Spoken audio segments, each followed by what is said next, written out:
Assalamu alaikum wa rahmatullahi ta'ala wa barakatuh. Sunana Musa Muhammad Kamara, tsohon SSA na tsohon gwamnan jihar Zamfara, Dr. Bello Mutawallen Maradu.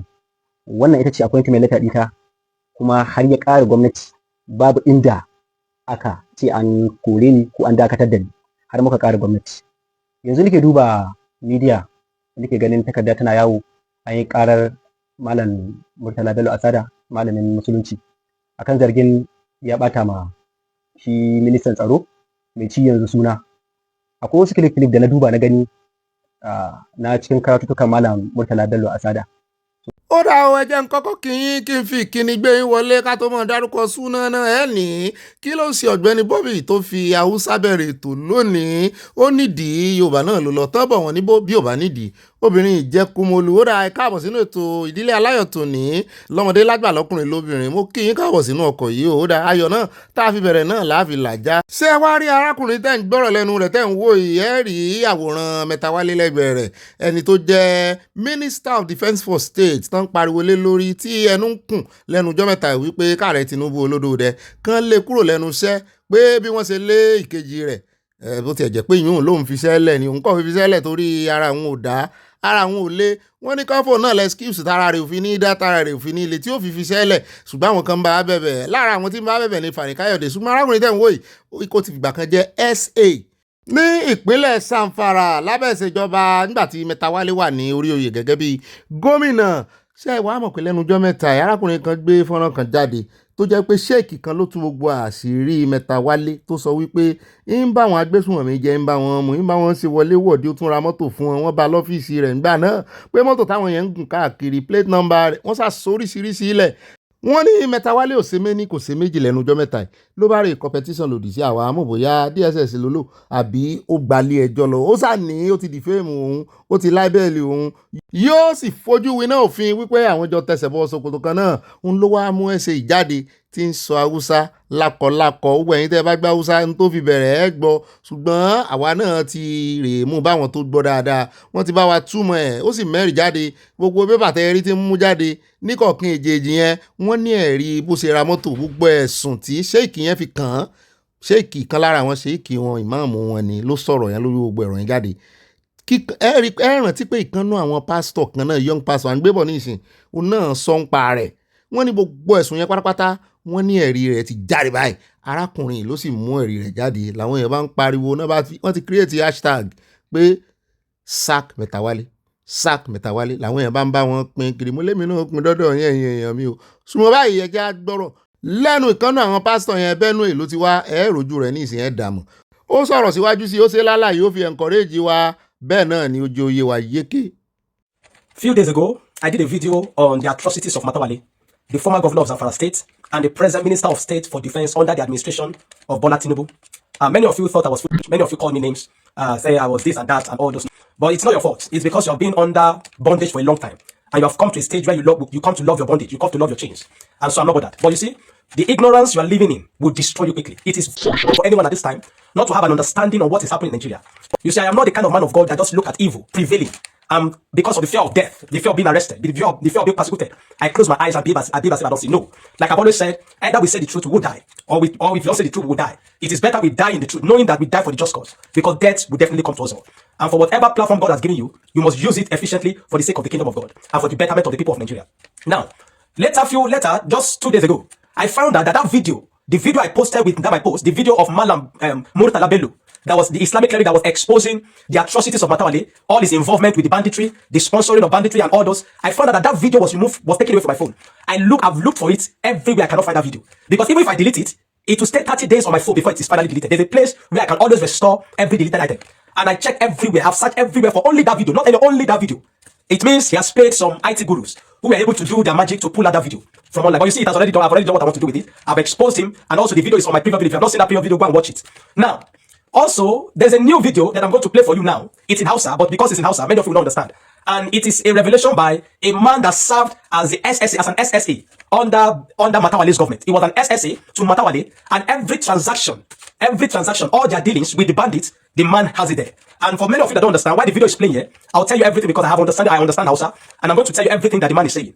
And he's ready to testify in court. Should Metawale want to take either should Metawale decide to take Malam Murtala Bello or anybody to court, that he's ready to stand as a witness in the court.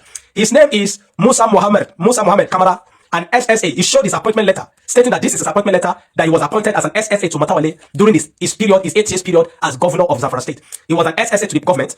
He also showed his appointment letter. He said he saw a video of the allegations of Malam Murtala Bello on Metawale Bello, the former governor of Zamfara State, who is now the present Minister of State for Defense, and that he is here to state categorically that everything stated in that video is the truth and nothing but the truth.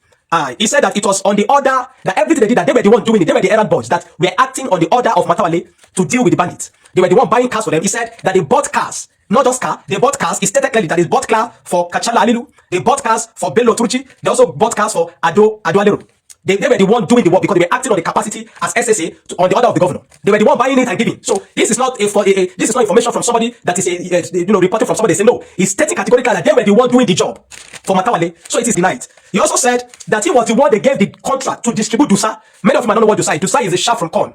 The shaft from corn. They also use it to feed an animal. They also use it to make mix with their tool that they eat, and also they also use it to make animal feed. But that they bought Dusa.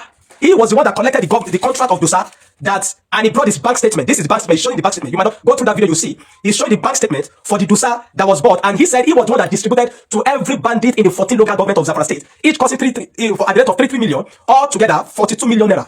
42 million naira to distribute Dusa to every bandit in Dusa, which means to every bandit in the 14 local government of Zamfara State. 28 bags altogether is shared to them. He also talked about that when they caught Ado Alero, the man they caught with 500 rifles, that it was Metawale that sent the shot to the leg, and when they took him to Abuja, that it was Metawale that ordered Dr. Bashir Maro, one of his boys, he ordered Dr. Bashir Maro to go and release him on his order.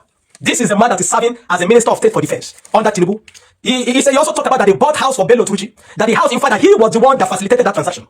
That he was the one that facilitated the transaction, they facilitated the transaction to buy a house, that the house was an uncompleted building they bought. They bought the house as an uncompleted building and then completed it for Bello Turji, the kingpin, the terrorists, the kingpins of banditry in Zamfara State that has spread almost every part of the country now.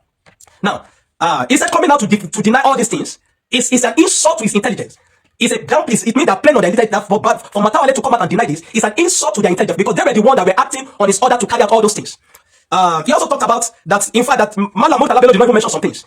That some things that Malam Murtala, there are a lot of things he even missed out. He said, for example, that they were the one that facilitated the buying of stolen cows. Because it's obviously this Bello Turji, this Ado Alero, the Kachala Alilu, Kachala Turji, all of them, they were also involved in cow rustling. They were also cows, that the stolen cows that they were bought to share to people in Zamfara State during the Salah period, that he was the one that was giving. He was given the sum of 88 million naira. And he went and bought the stolen cows from all these bandits. The cows that they stole, he was the one that he bought from Kachala Alilu, he bought from Bello Turji, he bought from every one of them at the rate of 140,000 naira for one. But they were given, the calculation they were given was at the rate of 150,000. So that the 10,000 on top of it was for transportation. That he was the one that went around, bought from all these terrorists, stolen cows that were stolen, they bought from all these terrorists to share. At the rate of 140,000 naira, but they were given 150,000, so the 10,000 on top of it were for transportation of each cow. He was the one that facilitated it. How do you say such a man is innocent? I'm calling on the US. President Donald Trump, designate this man a terrorist. Designate Bello Metawale, the present Minister of State for Defense in Nigeria under President Tinubu's government, a terrorist. Designate me a terrorist. Because he cannot commit all these atrocities and today behave as if he's innocent. But if you think this is not it, I'm also sharing the video of the present Zamfara State governor. The present Zamfara State governor spoke about these things, about this allegation. I'm playing this video now. Please listen by yourself with your own ears. Don't be ignorant. I've always said, don't be an ignorant fellow in your nation. Don't be an ignorant Nigerian. You have been subjugated for so long. It is an abnormality for you to remain in your ignorance at this time. I'm doing this at the jeopardy of my life, and I don't care. As far as the people come to understand what is happening, the knowledge, and they are liberated from these shackles, this confusion, this evil in Nigeria. Listen to the governor of Zamfara State now. There were a lot of issues in the past with my predecessor. In fact, let me say this very categorical. If I were him, I would resign and face all the allegations against me. And that would have been more honorable because from all the information we're getting, my predecessor was fully involved in some of these banditry issues. Typical is the fact that there was a permanent secretary when his children were abducted. And it was unfortunate that he had to pay ransom through the government house. And it was also very clear based on all the allegations that bandits were being kept at government house. There are so many issues. So now, I'm sure you have listened to it.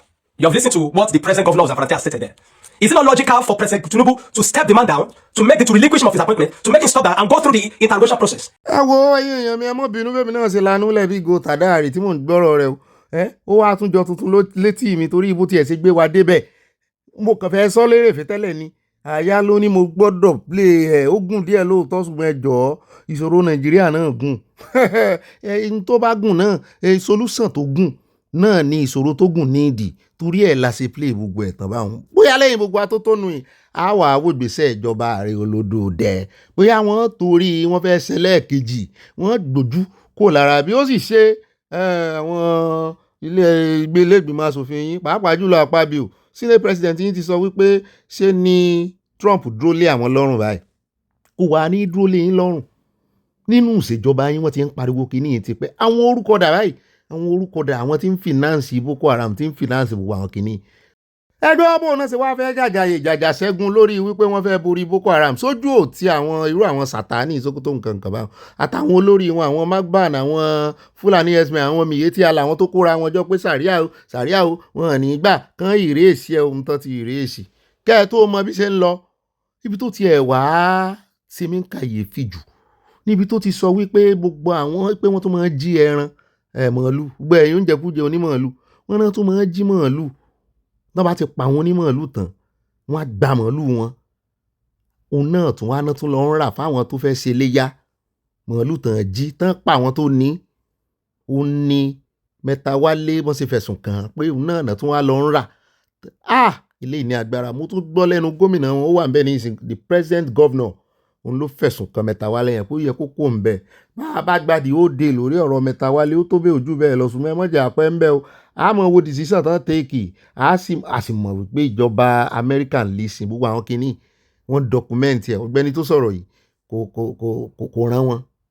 ó dá ẹjẹ́ àtẹ̀wájú ẹjẹ́ àdọ́dọ̀ Dangote stroke bàbá Ọọ̀ni of Ifẹ̀ ìròyìn gidi kan ti bẹ̀ jáde níbi tá a ti gbọ́ tán ní Dangote ti mú owó epo wálẹ̀ mu ní láti 800 kìíní kan sí 699 mu ní rìlì wọ́n ní bẹ́ẹ̀ ni ó sì já wálẹ̀ bá náà ṣé kò ní báyé àwọn importer and exporter tó ń gbépo wọlé jẹ́ ó ló ní kò kan òun àmọ́rí ìbáàkú kan náà rè dá rìfàìnẹ́rì ilẹ̀ bó bá easy àti dá rìfàìnẹ́rì ilẹ̀ mo ní ìròyìn gidi lélẹ́yìí ó ẹjẹ́ amúwáká kọ́kọ́ fi ṣe alákọ̀ọ́kọ́ nínú ìròyìn Dangote ẹlẹ́ẹ̀kejì bẹ́ẹ̀ ó yin Ọọ̀ni of Ifẹ̀ ní 9 wípé ńgbà kan àwọn fẹ́ kọ́ fásitì kan ṣùgbọ́n ọpẹ́lọpẹ́ Ọọ̀ni of Ifẹ̀ wọ́n ti gbìyànjú títí pé àwọn mọ́ bá ẹ bọ oríṣiríṣi ẹbọ kàǹkà tí ń kagún láyà náà mọ́ bá ń bẹ̀ wípé àwọn tí ń ṣiṣẹ́ ń bẹ̀ tó jẹ́ tàwọn wọn náà bẹ̀rù wọn à lè débẹ̀ pẹ́lọpẹ́ Ọọ̀ni of Ifẹ̀ wọn ni nírìsà wọn náà bá wọn palẹ̀ gbogbo ẹbọ wọn ẹ jẹ́ á gbọ́ bó ṣe sọ ká tó wá lọ sí the next step níbi tó ti ń sọ wípé bọ́lọ́jọ́ bá tètè dé bá wọn o báyìí ní kẹ́ ẹ ṣe pín ogún òun ni aya ní ọ̀gá àwọn ọmọ Dangote lókù tó ń fẹ́ ní ìsìn kó lè pín ogún kan òun náà mo ní bò tiẹ̀ ń ṣe jẹ́ nínú tìran Dangote ó dáa tètè káràmọ̀ sí yẹn Ọlọ́run ó fún ọ ṣe kó rè fọ́mọ Dangote kó lè pín ọ lógún. Recognize and thank the Ooni of Ife for making us to be able to go in and build our factories. What happened was that when we got in there were over 19 shrines at the site. And nobody was able to even near them to do anything. Only went there. Not that he went there personally. He stood right there and said, if I remove all of them, anything that they want, let the boss come and talk to me.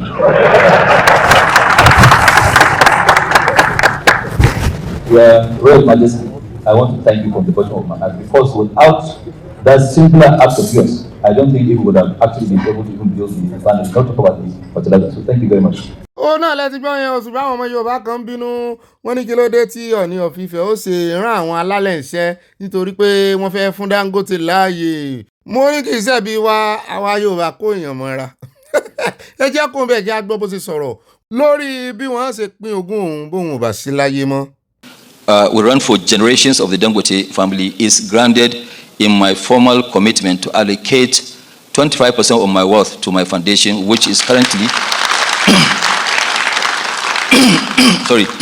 which is actually currently formalized with my family. I have already an agreement which was drafted to make sure that yes, my inheritance, which is my inheritance, my 3 children, my mother, they have all signed off. When anything happens to me in the event of death, 25% of my wealth will go straight to the foundation. àyàsó ti gbọ́ rè join foundation rẹ̀ jákun bẹ́ẹ̀ jẹ́ àdọ́dọ̀ fùbárà o.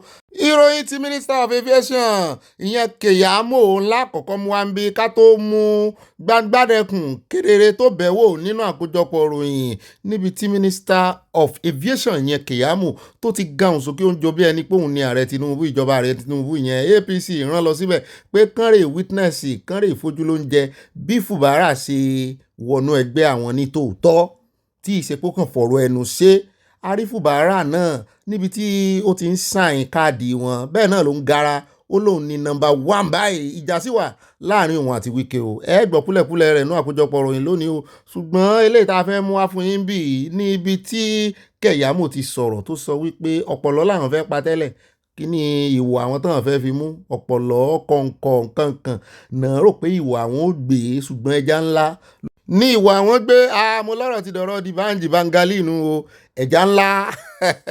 Blessing of Sir Similare Fubara. Welcome to the fold of the progressive, sir. Welcome to the big family. Welcome to the largest party in Africa.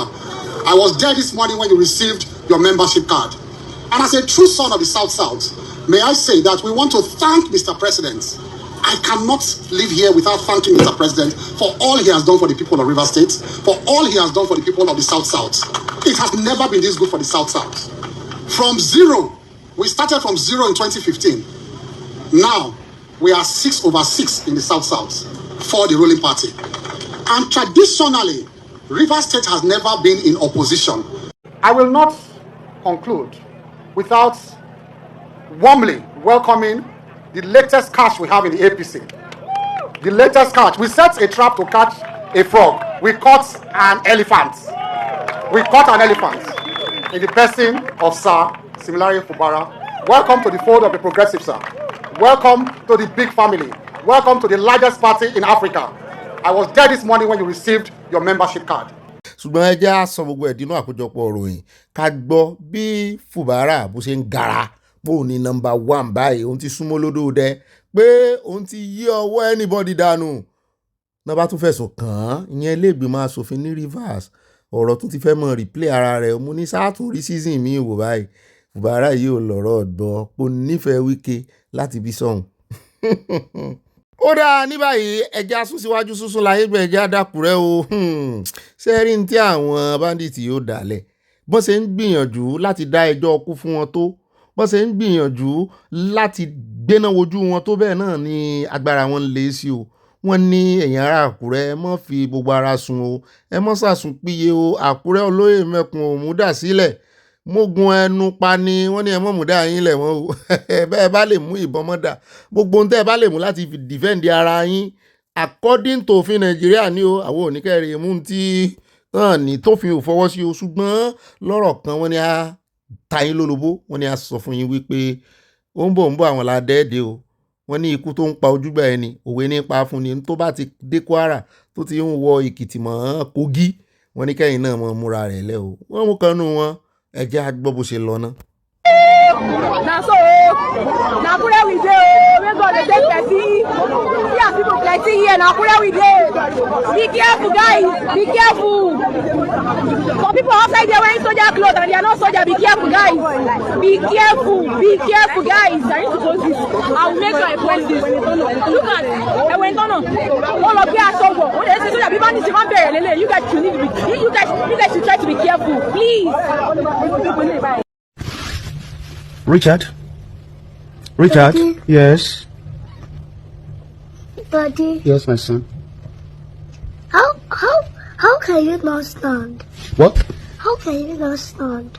I cannot stand because I had an accident. Tell me the accident. I should tell you the accident. Yes. Ha. It's been long. It's a motor accident. Motor?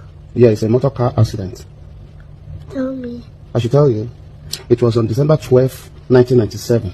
Was it Christmas? Yeah, almost around this time. Some years back. Not exactly on Christmas Day, but during Christmas festive period like this. You're not happy. You're not happy? Because I cannot walk. You're not happy? Yes. Don't worry, I'll be fine. Okay? You said you wanted to ask me another question? No. Just a question that one you cannot stand. The reason why I cannot stand? Yes, that's what I've just told you, that because I had an accident. It was on December 12th, 1997. Did you hear that? But I still believe that I'm going to walk. You want me to walk? You always tell me to stand up and walk. That's why you want me to do exercise, so that I'll be able to stand up and walk with you. Is that? Raymond? Yes, Daddy. Good. You want to ask me a question too? Yes. Okay. How can you not walk? Was a bicycle coming, Daddy? Bicycle. Were you walking that the bicycle hit your leg? No, I was the one driving. But the road was slippery. So that's how my car tumbled like 6 times.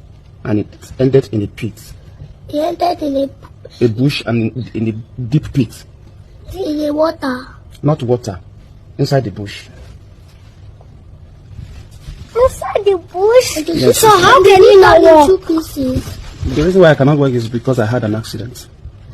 Dídé kí o sì máa rìn ìgbàgbọ́ rẹ mú ọ lára dá abala kan nínú bíbélì ní ìgbàgbọ́ ló rọ̀ mọ́ bàbá tí láwọn ó dìde ọlọ́run ó sì jẹ́ orí bẹ́ẹ̀ ṣùgbọ́n àwọn ọmọ Yorùbá kan tó ń bú ẹni ẹlẹ́ni wọ́n ní ilé wa dé tó ga kámẹ́rà síwájú mo ní kí ló kàn yín ó bá ga kámẹ́rà sí sọ̀rọ̀ rẹ̀ tó sì sọ̀rọ̀ fáwọn ọmọ rẹ̀ yóò bá wo bí yóò bá ga kámẹ́rà sí bó làwọn ó ṣe rí bó làá ṣe fi ìgbàgbọ́ tiwa kún tiẹ̀ gbogbo nǹkan kọ́ lèèyàn mọ́ búyàn sí o tó o bá ti lè rìn nínú bàtà téèyàn wọ̀ tí bàtà tẹ́ntẹ́n tó wọ bàtà tí bàtà ń ta lẹ́sẹ̀ tí ò lè fìtì rẹ tó sì jẹ́ pé káàpù rẹ̀ náà ò lè fìtì rẹ ọ̀rá mọ́ gbàdúrà fún ni ọlọ́run ó sì jẹ́ òórìn kò sí tí gbàgbọ́ ò lè ṣe ẹjẹ́ kó ń bẹ́ẹ̀ jẹ́ adé ọ̀dọ̀ arákùnrin ó lóun fẹ́ sọ nǹkan kan nípa gulegule gúnmi lẹ́yìn àwọn báńdíìtì àti negotiation bẹ́ẹ̀ náà ló sì máa ń sọnú ọ̀rọ̀ rẹ̀ wípé òun nìkan kọ́ ló mọ́ dárìn pé ṣé báwa Yorùbá náà la sọ wípé àìkọ́wọ̀ọ́rìn ejò ní jọmọ ejò ń yà pé àwọn DSS mọ́ tẹ̀lé òun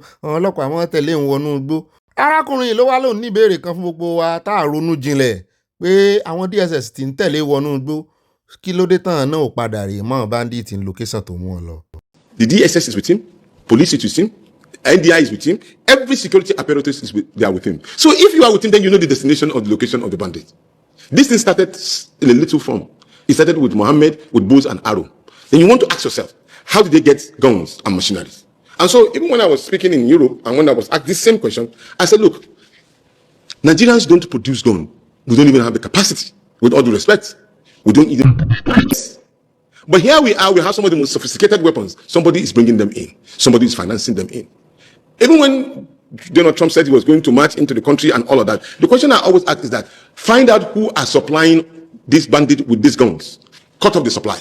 ó náà lẹ ti gbọ́ yẹn ìbéèrè ńlá ìjà wa kó ń bẹ́ẹ̀ kó mọ rókì lọ́kàn gbogbo wọn ẹ jẹ́ àdé South Africa ṣe é rántí arákùnrin ìkan lára àwọn abẹnugan wọn ní máa sọ̀rọ̀ sókè gan ń jọ bẹ́ẹ̀ ni pé opposition ló náà ó ti wá ganu sí máìkì pé bá Amẹ́ríkà bá lé àwọn pé àwọn ò gba Nàìjíríà wà jollof rice wà ń bẹ̀ fún bó lè wọ́n ó ṣe máa lọ síbi àwọn ó ṣe rè mọ́ bẹ̀bẹ̀ bọ́gà níbi tán ti fẹ́ àwọn tí àwọn ẹgbẹ́ Áfíríkà àwọn sì wà ń bẹ̀ táwọn ó ti jẹ jollof rice gidi pé àǹfààní pọ̀ láfíríkà ju kàn mọ́ rè bẹ̀bẹ̀ lọ́dọ̀ òyìnbó lọ mo ní orí yín ti ń pé. Even if America decides that I should no longer enter America, it's okay, I will enter Zimbabwe, I'll enter Botswana, I'll enter Nigeria, I'll enter Africa, my home. Why should I be concerned about people who are going to feed me beggars and make me fat when I can go to Nigeria and eat jollof? Nice, nom, nice food. So why must I fight for beggars instead of jollof? When we're in Nigeria, you must guess was there. We're given a nice jollof rice and what is that good soup? Pepper soup by the governor of that state, Enugu state. Hey, my guy, we're sweating, but we're not stopping. Sweating, but not stopping. That's how nice Africa is. So you want to threaten me that you won't give me a visa to America or give me a visa to London? I don't care. Assalamu alaikum warahmatullahi ta'ala barakatuh. Jama'i, to, eji barika, alhamdulillah. Bani ga zane ja kidnap gangan yina. Aga yi shine bani ga ekun ruwa ne wanga zai ja da kala pa gangan yina. adibele da shi wadakin ana ya won gba na ce bi ci fi gba ya no de wa ci wa gba ni ga da di za mu ci pata re wadakin kawai a ne zane wa ne ama re wadakin to ẹ wo bí ṣe ń sọ bí ìgbà tí ń fèrè fọ náà lèmi náà ń gbọ́ èmi ò mọ tí ń sọ o ṣùgbọ́n mo sáà mọ̀ wípé ọwọ́ bá wọn bandits kì í sáwọn àmì náà palẹ̀ lẹ̀ ibi tó ti wá ṣẹlẹ̀ ọjọ́ tó ṣẹlẹ̀ ń mọ̀ mo kàn rí fọ́nrán náà ni mo ní kan lára àwọn receipt tá a mọ̀ wárí ó sì ṣẹlẹ̀ ni ṣùgbọ́n mo wá ìtumọ̀ rẹ̀ tì mo mọ̀ bóyá gàlà ní í sọ àbí ànàgó ṣùgbọ́n wọ́n jẹ́ ó yé wa wípé ọwọ́ bá wọn bandits wọ́n sì pa wọ́n pààyà ṣùgbọ́n àyà ló wá ń já mi sí báyìí wípé wọ́n ti fóònù location bí tíṣẹ̀lẹ̀ o ṣùgbọ́n wọ́n ní on the 10 ló ṣẹlẹ̀ wípé ọwọ́ àwọn vigilante ló sì bá wọn pé kì í tiẹ̀ sológun kì í ṣe àmì wọn náà vigilante ló fi ẹ̀jẹ̀ wọn wọlé báyìí lóòótọ́ ìbọn ba díẹ̀ lára àwọn vigilante ṣùgbọ́n kò pọ̀ ló dáa bẹ́ẹ̀. It's too much now.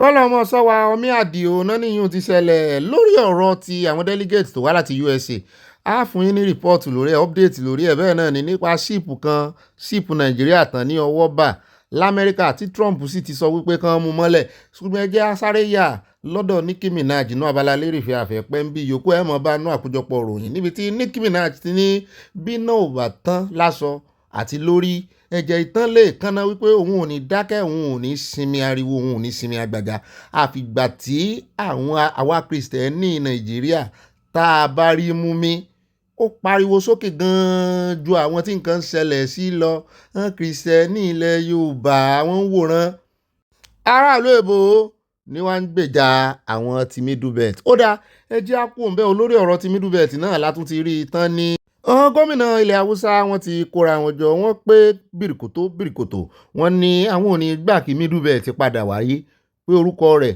ó ti pòóránú ayé pé wọ́n ti pasán àwọn ò ní gbà wọ́n ti di ara àwọn ṣùgbọ́n nínú àkójọpọ̀ ròyìn lónìí ẹ bá ń bẹ̀ níbi tí àwọn Middle Belt náà ti kóra wọn jọ pọ̀ wípé láíláí ààrẹ olódòdó gbọ́dọ̀ ya àwọn wọ́n gbọ́dọ̀ ya àwọn kó nílé Haúsá mo ní kíní Ìlọrin ń wò ó dà ẹ jẹ́ wá tẹ̀síwájú lórí ọ̀rọ̀ ti Bello Turji wọ́n ní àwọn abiyamọ Sunday abiyamọ ńlẹ̀ Haúsá náà ká pè wọ́n láwọn obìnrin àwọn ìyáálé àwọn ìyàwó ilé wọ́n wá ń bẹ ìkànnù àwọn ọ̀daràn olórí ọ̀daràn wọn mo ní sànmọ́lé rẹ̀ ni wọn gà fẹ́rẹ̀ tẹ́sọ síwájú ilé rẹ̀ pé kó jọ ò kó gborí aṣọ kó gborí ìró àwọn kọjá kó lè rí ìjọ̀wọ́ ara rẹ̀ fún ìjọba mo níbo náà ti ń ṣe bẹ́ẹ̀ sọ́daràn máa ń jọ̀wọ́ ara rẹ̀ fún ìjọba ni èmi ò gbọ́rí o. ó dáa ní báyìí já tẹ̀síwájú ìròyìn méjì tó kù náà rèé lẹ́yìn àti Peter Obi nínú ìròyìn tòní pẹ̀lú baba Primate ìjà mọ̀fẹ́ ṣẹlẹ̀ láàrin oníbàárà àti olùtajà ẹni kí n mo rí kí ni baba Primate ń tà wọ́n ń ta àsọtẹ́lẹ̀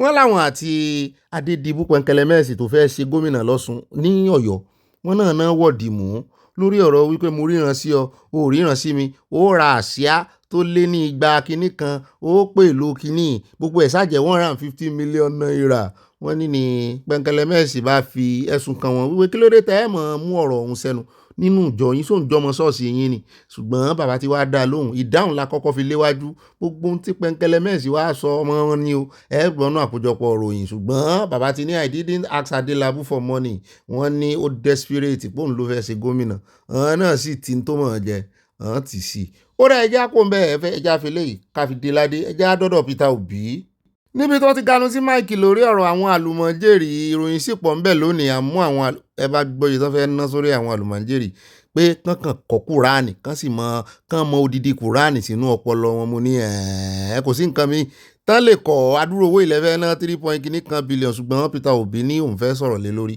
ẹ jẹ́ àgbọ̀n tó fẹ́ sọ. Talking to him, flew to Indonesia, met from the ministers to the vice president to the president. Indonesia is the country with the highest number of Muslims in surface of the earth.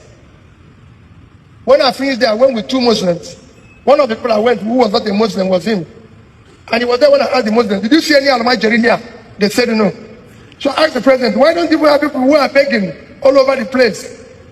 Because it's a Muslim culture. He said, what am I talking? That their factory is working. Why would they be begging for food? Are they not educated? Just educate your people and they become productive. I said to them, he followed me to the Sultan's place. In front of the Sultan's house was big statue of Jesus Christ. And big statue of this. I said, Sultan, why you have statues of Jesus Christ and Virgin Mary in your palace? He said, why? It was given to him by one visiting church top person who visited. They gave him the status. And I said, you put it here, and you're head of Muslim. He said, that's very good status. So why is that one different? So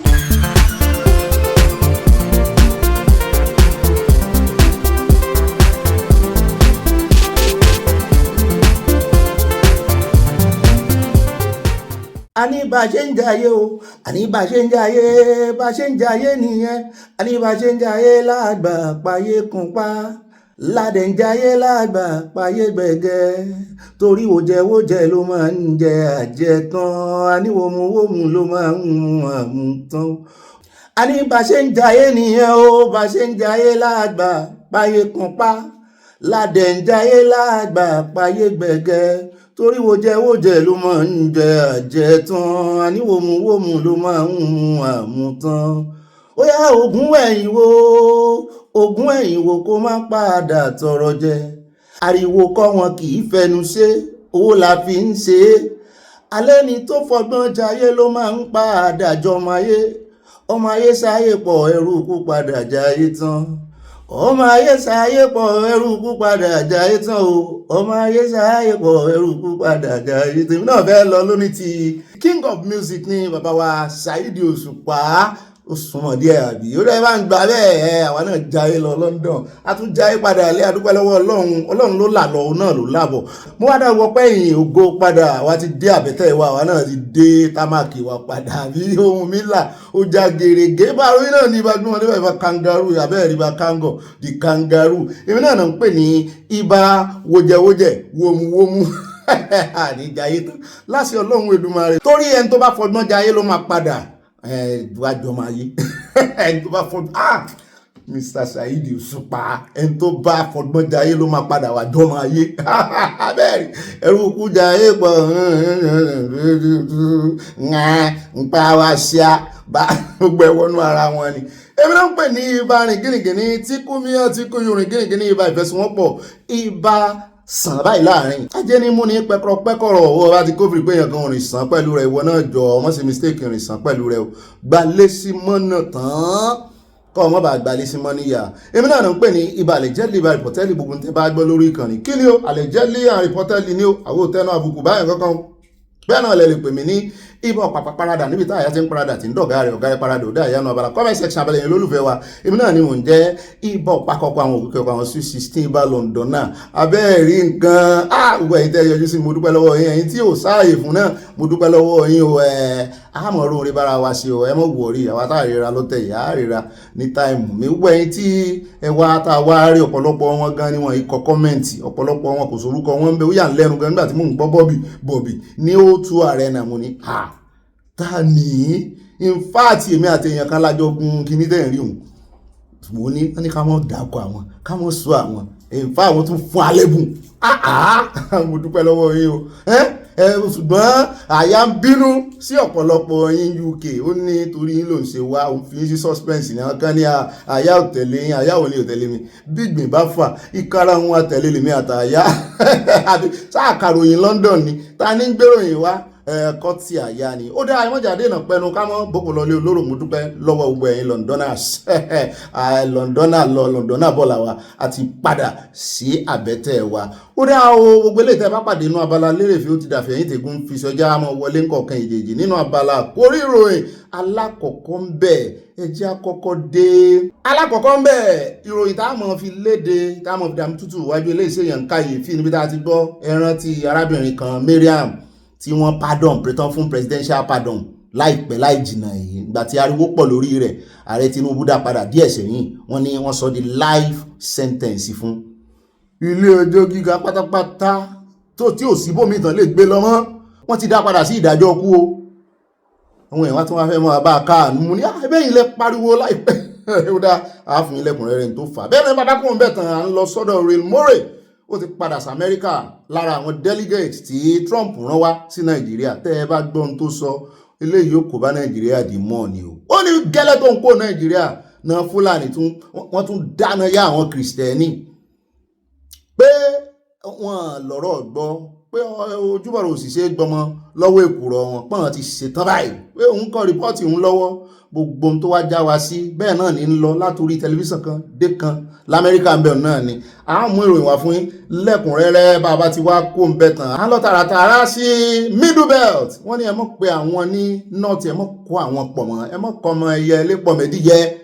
wọ́n ní kààrẹ Tinubu kánjọ́ kan gbé ìgbésẹ̀ lórí ẹ̀ àwọn èmi ní Benue ní èmi ní Taraba èmi ní Plateau wọ́n ní gbogbo àwọn yẹn middle belt náà máa ń pe àwọn wọ́n ní kán mọ́ pé àwọn ọmọ ilẹ̀ Haúsá ààrí Kwara kò sọ̀rọ̀ o ìdá yìí sí náà kọ́ ló yẹ kí Kwara sọ̀rọ̀ pé kán mọ́ pín àwọn nípìnkúpin pé kán mọ́ gbé ọmọ ọba fọ́sùn ṣùgbọ́n Kwara ò sọ̀rọ̀ o Ìlọrin ò sọ̀rọ̀ o ó dáa àwọn tó sọ̀rọ̀ á gbóhùn wọn sókè á gbé sáfẹ́fẹ́ á fi amplifier sí máìkì tá a ti tàn lẹ́tẹ̀lẹ́ ẹ gbóhùn wọn ní ketekete bóyá ààrẹ Tinubu wà gbọ́ bóyá wọn ní gbọ́ òní náà ni kò ní dọ́là wáwá kó ń bẹ̀ tán á dé ọ̀dọ̀ ìkànnú àwọn ọmọlẹ́gbẹ̀mọ aṣòfin House of Rep ó wá láti Benue níbi tó ti ganu sí máìkì wípé òun represent àwọn èèyàn òun kò ní dáa kó mọ́ sọ̀rọ̀ lórí ọ̀rọ̀ Christian genocide ìgbà tá a ti rò wá rò pé bóyá ariwo rẹ̀ ti wálẹ̀ díẹ̀ ìgbà náà gan láriwo yẹn tí wọ́n ń wá sókè ìsìnbá ẹ wo n tó mú kí Sultan kó mọ ra owó ẹ̀bẹ̀ kó mọ dọ́gbọ́n bẹ̀bẹ̀ ó ti bá wọn tí wọ́n ti bá wọn nù sẹ́rí gbogbo àwọn tó kóra wọn jọ lánàá táláwọn ò ní gbà wọn lè pa sàríà rẹ̀ sàríà tó jẹ́ wípé sọ́ọ̀kì náà fi kọ́ tí ì ṣe yín sọ́ọ̀kì náà fi kọ́ wọ́n fomi parẹ́ báyìí bá ti mọ́ fọ bọ́ọ̀dù ńgbà náà nù tí ó tún fọ̀ mọ́ bláàkì ẹ̀wọ̀n kí bláàkì ní bọ́ọ̀dù gbogbo ẹ̀ tán wọ́n fi ṣe wàhálà àwọn gbogbo ẹ̀ pátápátá ni Trump fẹ́ fọ̀ wálẹ̀ Trump ráàyè tí wọ́n báyìí à ń bọ̀ á mú ọmọlẹ́gbẹ̀mọ aṣòfin yẹn wá kí ló sọ sógbè sí àwọn èèyàn rẹ̀ lẹ́yìn ni àbí ó takò wọn ó lóun fẹ́ fẹnu sí i. bóra bàbá tí wàá kó ọ̀nbẹ tán á yà lọ́dọ̀ ààrẹ olódòdẹ níbi tán ti rán ìkànnú àwọn agbẹnusọ wọn ìyẹn bàdà Báyọ̀ Ọ̀nànúgà àìpẹ́ ìlànà ròyìn kan wá fún yín níbi tí wọ́n ti gbé pósí lọ sí Ministry of Finance tán sọ pé àwọn kọngílátọ̀ ìjọba wọ́n náà jẹ àwọn lówó pé wọ́n sì san owó àwọn sì ti parí iṣẹ́ kí ló dé ààrẹ Tinubu náà ti wá rí fọ́nrán yẹn àwọn náà ti wá sọ̀rọ̀ bọ̀dà Báyọ̀ náà wá rán wá náà wá ń ra owó ẹ̀bẹ̀ wọ́n láwọn ò láìkí tó ṣẹlẹ̀ làwọn èèyàn bá bú sẹ́ni mo ní kí ló dé tẹ̀ ń folódó dẹ́ pa wọ́n náà wá fira wọn pa àná fira wọn pa wẹ̀ẹ́dẹ́ pé kí náà wá ṣe ń ta pé wọ́n kàn yẹ̀yẹ́ ara wọn ni bí ìgbà tó jẹ́ wípé àwọn tó ń bá wọn ṣiṣẹ́ wọn ṣiṣẹ́ dáadáa mo ní tó ń sọ náà nìyẹn kí gbogbo èèyàn ọmọ Nàìjíríà lè mọ̀ pé kò sọ́wọ́ àwọn ń bẹ̀ ni wọ́n ní ọwọ́ ta ló wà ń bẹ̀ ọwọ́ ẹsẹ̀ ta ló wà ń bẹ̀ pé wọ́n yẹ̀yẹ́ ara wọn lélẹ́yìí táwọn ń bẹ̀bẹ̀ wọn mo ní èèyàn ọmọ Nàìjíríà wọn lè tẹ̀yìn lọ́rùn mú bọ́dà báyìí wá fún yín wọ́n sọ̀rọ̀ ẹ̀yin náà fẹ́ bá sọ̀rọ̀ kì í ṣe mi bá a bá ti wá kó ń bẹ̀ tán á dé níròyìn tí ó mọ̀ tẹ̀lé níbi tá a ti gbọ́ tó sọ wípé ọwọ́ másákà níbi tó ti pààyàn lọ́wọ́ wọn ti bẹ̀rẹ̀ tíráyà àwọn terrorist yẹn ọ̀hẹ́ ọ̀pẹ márùn náà múnú wọ́n sì ń wá sí o wọ́n wá ní ẹni tó jẹ́ pásítọ̀ lọ́jọ́ Sunday yẹn gan tán fi wọlé tán páwọn èèyàn rẹpẹtẹ wọ́n náà mú délé ẹjọ́ kí ló sọ ìjẹ́rìí àmọ́ ń bẹ́ẹ̀ lónìí náà ni kò ní dọ́là bàbá ti wá kó ń bẹ́ tán áyà ní ọ̀dọ̀ Abubakar Àtíkù Abubakar náà níbi tó ti ganu sí máìkì tó ti ń bú ìṣèjọba ààrẹ Tinubu ó ní wọ́n ń win chọ́ǹtì Ọ̀gbẹ́ni tá a náà mú lánàá tí wọ́n ti filẹ̀ ìyẹn Malami ṣé sí ọwọ́ Malami náà wàá mọ̀ ni wọ́n fẹ̀sùn kàn wípé ó lọ́wọ́ nínú financing agbésùnmọ̀mí ìwọ ni wọ́n ń win chọ́ǹtì ẹ̀ ní ṣé wọn náà wà ṣẹ́rù ń bọ̀ ni wípé àṣírí lè tún kàn ọ́ àbí kí ló dé gbogbo nǹkan náà ni witch hunt gbogbo nǹkan náà lẹ máa fẹ́ fi politics ṣe ó ní olóhùn ó ní kí n gbọ́n Àtíkù ní pé ká ní ó ti join ẹgbẹ́ APC ni tẹ́sẹ̀ mi mọ politics ni pé wọ́n ti fàáfàá kó wá join ẹgbẹ́ APC torí kò dán lóhùn ni pé ká ló ti join ẹgbẹ́ APC ni wọ́n ní mú mo ní ṣe lóòótọ́ ó ní so ti rẹ́dí àti gbọ́rọ̀ mi mo ní ó dà á fún iláì inú àkójọpọ̀ orin bóyá witch hunt ẹ̀ ní bóyá witch hunt ẹ̀ ní àjọgbọ́ lónìí náà ni kò ní dọ́là bàbá tí wàá kó ń bẹ̀ tán lórí ọ̀rọ̀ bàbá Wàsíù àtún mẹ́nu mọ́ àwọn mùsùlùmí sọ̀rọ̀ kan bẹ́ẹ̀ náà la tún gbọ́ àwọn nǹkan kan nípa bàbá Wàsíù bẹ́ẹ̀ mi ṣe ń wo èyí bàbá Wàsíù yóò joyè ẹni rọ ó dáa torí àwọn onífá náà ti rí o wọ́n ní yóò joyè wọ́n ní Ifá Ògúndábèdè àbíbò tí ẹ̀ náà sì pé wọ́n ló nífá rẹ̀ mo ló dáa á gbèsè létí sólé èèyàn ó ní connection sólówó so lágbára so lóògùn so ọ̀dà àgbẹ̀ náà láàmọ̀ ìrìn ń pa mí ẹ̀ràn tí ìlú tẹ́ wà Nàìjíríà wọn ni yóò jẹ́ mọ̀nà ká yóò dára sí tí ò sí díyàn kankan ṣe ó dá ẹjọ́ àpò ń bẹ́ ẹjọ́ wa lọ níròyìn tí ó mọ̀ tẹ̀lé o. ó rẹ̀ ẹjọ́ wa fún ìròyìn kan ṣàdédé la gbọ́ tán sọ wípé ẹ̀yin ológbò ó fẹ́ kanlẹ̀ ní Bayelsa mo níta nínú ológbò wo lógì níwo ṣèṣe ológbò ìyá àgbà ẹran dídín ló mọ̀ ọ́ jà. wọ́n ní Ọ̀gbẹ́ni Bobby mo fi ròyìn ṣeré wọ́n lé èèyàn mọ̀ kú sí mo ní wọ́n ní Ọ̀gbẹ́ni yẹn pàpà kú ẹni ta ni mò ń perí deputy governor wọn ní Bayelsa wọ́n ló kàn jàǹdí mọ́lẹ̀ náà ní náà bá gbọ́ gbì náà bá sáré rọ̀ọ̀sì ẹ̀ lọ hospital ṣùgbọ́n wọ́n ti túfọ̀ rẹ̀ báyìí o wọ́n ló kú o kí ló pa kí ló ṣẹlẹ̀ à ń bọ̀ ńbẹ́ á sọ kúlẹ̀kúlẹ̀ ọ̀rọ̀ wọn ló ga o. ó dáa bàbá tí wàá kó ń bẹ̀ tán àyà ìyá kó yó ká lè jàmọ̀là ká yó ẹ̀yà kó yó nípa ìṣẹ̀lẹ̀ kan tó ṣẹlẹ̀ lẹ́kọ̀ọ́ tán sọ wípé àwọn agbófinró àwọn tí wọ́n mójútó environment torí ìdọ̀tí wọ́n náà lọ ọbẹ̀ wọ́n ní làwọn tí ń ṣiṣẹ́ ní iléeṣẹ́ Yakoyo food náà bá já lù wọ́n wípé ẹ̀yin wo ẹ̀ ní farare lọ èyí tó yọ̀gòyọ̀gò wọ́n náà bá kọlù wọ́n láwọn ò yọ̀gò wọ́n lẹ́yìn yọ̀gò ọ̀rọ̀ bá dàríyànjiyàn nígbà tó sáàdé kóòtù kọlù o àṣẹ̀yìnwá àṣẹ̀yìnbọ̀ wọ́n náà máa rìmáǹdì wọn di January ní kí ló wá ṣẹlẹ̀ gangan àfin update lónìí náà ni kò ní dọ́là bá kó ń bẹ̀ tán àdé Jigawa bí tá a ti gbọ́ tán sọ wípé ìpínlẹ̀ Jigawa wọ́n ti kó 3.5 billion naira lé orí Islamic education wára àwọn ọmọ náà wọ́n láwọn ọmọ tẹ́ ń búre o tẹ́ ń pè lálùmọ̀jèrè àwọn tó ń náwó lórí wọn ní ìsìn yìí ó kílẹ̀ tún fẹ́ sọ kílẹ̀ rí sọ o sẹ́nìkan mọ́mọ́ kọ̀ kéwú ni mo ní egbìnrin ọ̀tẹ̀ bá a ṣe ń pàkan nìkan rú ẹ jẹ́ káwọn ọmọ ìkàwé kéwú ẹ̀sìn ni wọ́n lè kọ́ yẹn by the side ìwé gangan ní máa ń láàyàn lójú ìwé jẹ́ kán kàwé ọmọ kìrìsìtẹ́nì ó kàdà bí kọ́ ọmọ kìrìsìtẹ́nì nísìn kó lè mọ kàráìbù nìkan ẹ wá wo adúrú owó tẹ́ ẹ kó lè billions upon billions. ó dáa o bọ́n ọmọ kìrìsìtẹ́nì bá ń ṣe aeroplane lọ́jọ́ ọ̀la àbọ̀ èèyàn lè wọ́n jẹ́ ǹsàn tí mo fẹ́ sọ torí wọ́n ti àwọn kan tí ń fojú kọ̀rọ̀kọ̀rọ̀ owó mi wọ́n ní mo máa ń dọ́gbọ́n ta sí ẹ̀sìn mùsùlùmí á ta sí torí ẹwòrán yín ràn jù àmọ́ ta sí kìrìsìtẹ́nì náà bẹ̀rẹ̀ pé lórí ọ̀rọ̀ owó ni owó náà fẹ́ràn tiẹ̀ ṣùgbọ́n lórí ọ̀rọ̀ wípé wọ́n ń lo ẹ̀sìn yín fún ìpànìyàn àjọ palari wọ́n sì yí àwọn alálàáfíà ẹ̀yìn tẹ́ ẹ dọ́ ṣe rí àwọn kan wò ní jàgíjàgan nìyẹn irú àwọn Boko Haram irú àwọn terrorist irú àwọn ajá olúwo kankan a lè categorize wọn síbi kan ṣe ara wọn kan wà wọ́n ní jàgídíjàgan díẹ̀ nínú wọn wọ́n fi gbogbo ara gbà fún Boko Haram o ṣùgbọ́n wọ́n ní jàgídíjàgan díẹ̀ kó tó sọ̀rọ̀ báyìí kó tó sọ̀rọ̀ báyìí wọ́n yìí fi àlàáfíà gbọ́ wọ́n yìí fetí àlàáfíà gbọ́rọ̀ èèyàn àwọn òsì rìn àwọn alálàáfíà gangan tó tọrọ yé tán gan ti ń wò pé ẹ̀sìn àwọn wọn fẹ́ bàjẹ́ tán sì mọ̀ pariwo tá à ń pa àfi ṣe àbòsí wọn bá ń ṣàbòsí pẹ̀lú àwọn àmọ́ ṣàbòsí bí o àmọ́ fi àwọn olórí yín ṣàbòsí ṣùgbọ́n mi ò ní í ṣe àbòsí pẹ̀lú ẹ̀sìn èèyàn kankan torí ẹ̀ ní rí kí n kó pọ̀ kí n kó ẹ̀sìn pọ̀ láyéláyé ẹ̀yin alálàáfíà yóò yẹ yín o yóò yẹ yín o ẹ̀ dáhùn yóò yẹ yín ẹ mọ́ darapọ̀ máwọn ṣe rí jàgídíjàgan kékeré báyìí mọ́jọ papọ̀ mọ́ àlàáfíà yín o àáfọ̀ yóò mọ̀ lọ́tẹ̀ yìí tó ti yín báwọn sàríà ìwọ̀n tó fẹ́ sọ sàríà àdìmọ́ yín lọ́wọ́ ó dẹ̀ ẹja kún bẹ́ẹ̀ ẹja wá dé inú ìròyìn nípa nǹkan tá a mú wá fún yín lánàá lórí wípé iléeṣẹ́ ológun Nàìjíríà ní ọkọ̀ bàálù tàn mú sí Burkina Faso títà orí ìmúlẹ̀ tó kọ̀ tí ò fílẹ̀ tán sọ pé ṣe ní lọ Portugal wọ́n ní Portugal ti sọ̀rọ̀ o wọ́n ní Portugal deny Nàìjíríà o kí ló tẹ̀ ń dárúkọ àwọn igbó làwọn àti ìjọ lájọṣepọ̀ lórí ọ̀rọ̀ military èmi náà ń wò pé nínú gbogbo news táwọn gbọ́ táwọn gbé láti jọ yìí Portugal ò jẹ́ yóò ń bẹ̀rẹ̀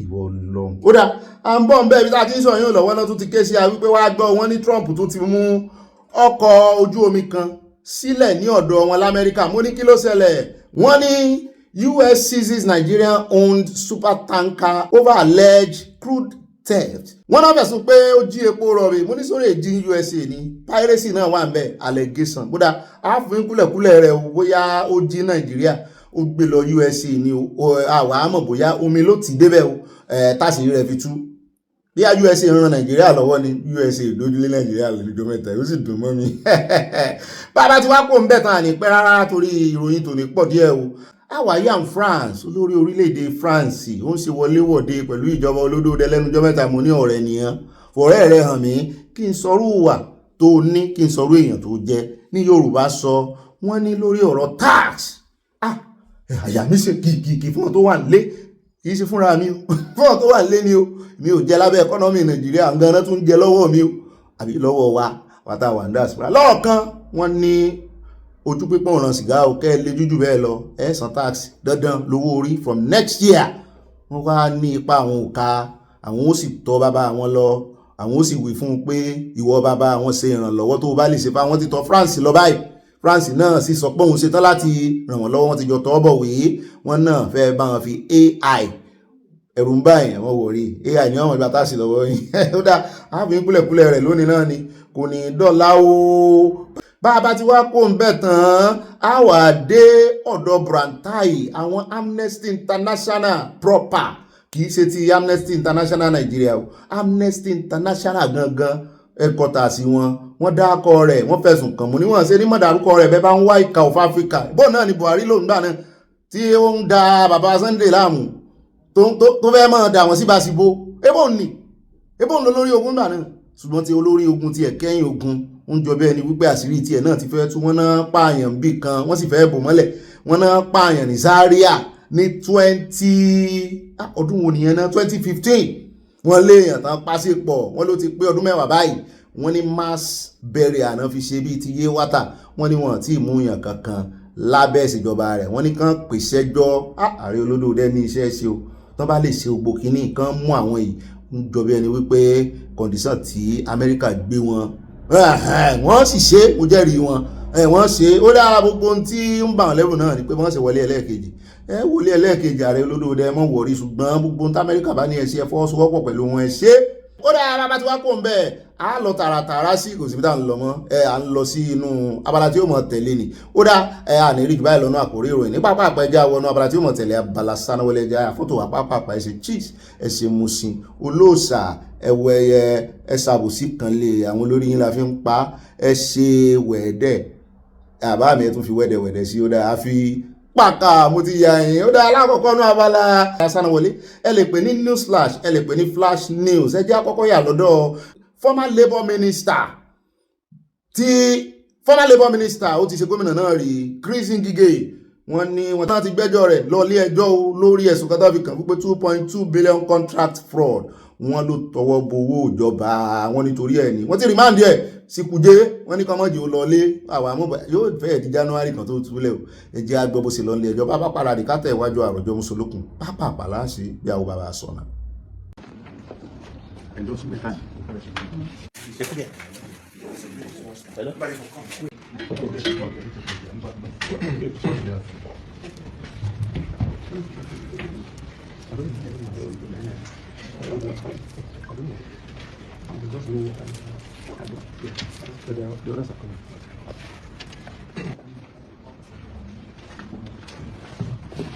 As you all watched and witnessed, the defendant has been arraigned, duly arraigned, pleaded guilty to all the 8 counts charges leveled against him.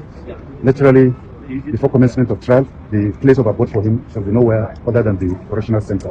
And that's the application we made to the Honorable Court.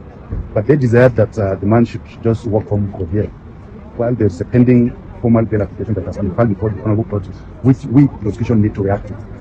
So having gone back and forth, the court made the appropriate order, remanding the defendant in the Idajo Correctional Center, and the matter is adjourned till Monday, when we shall all come back and I think I'm not guilty.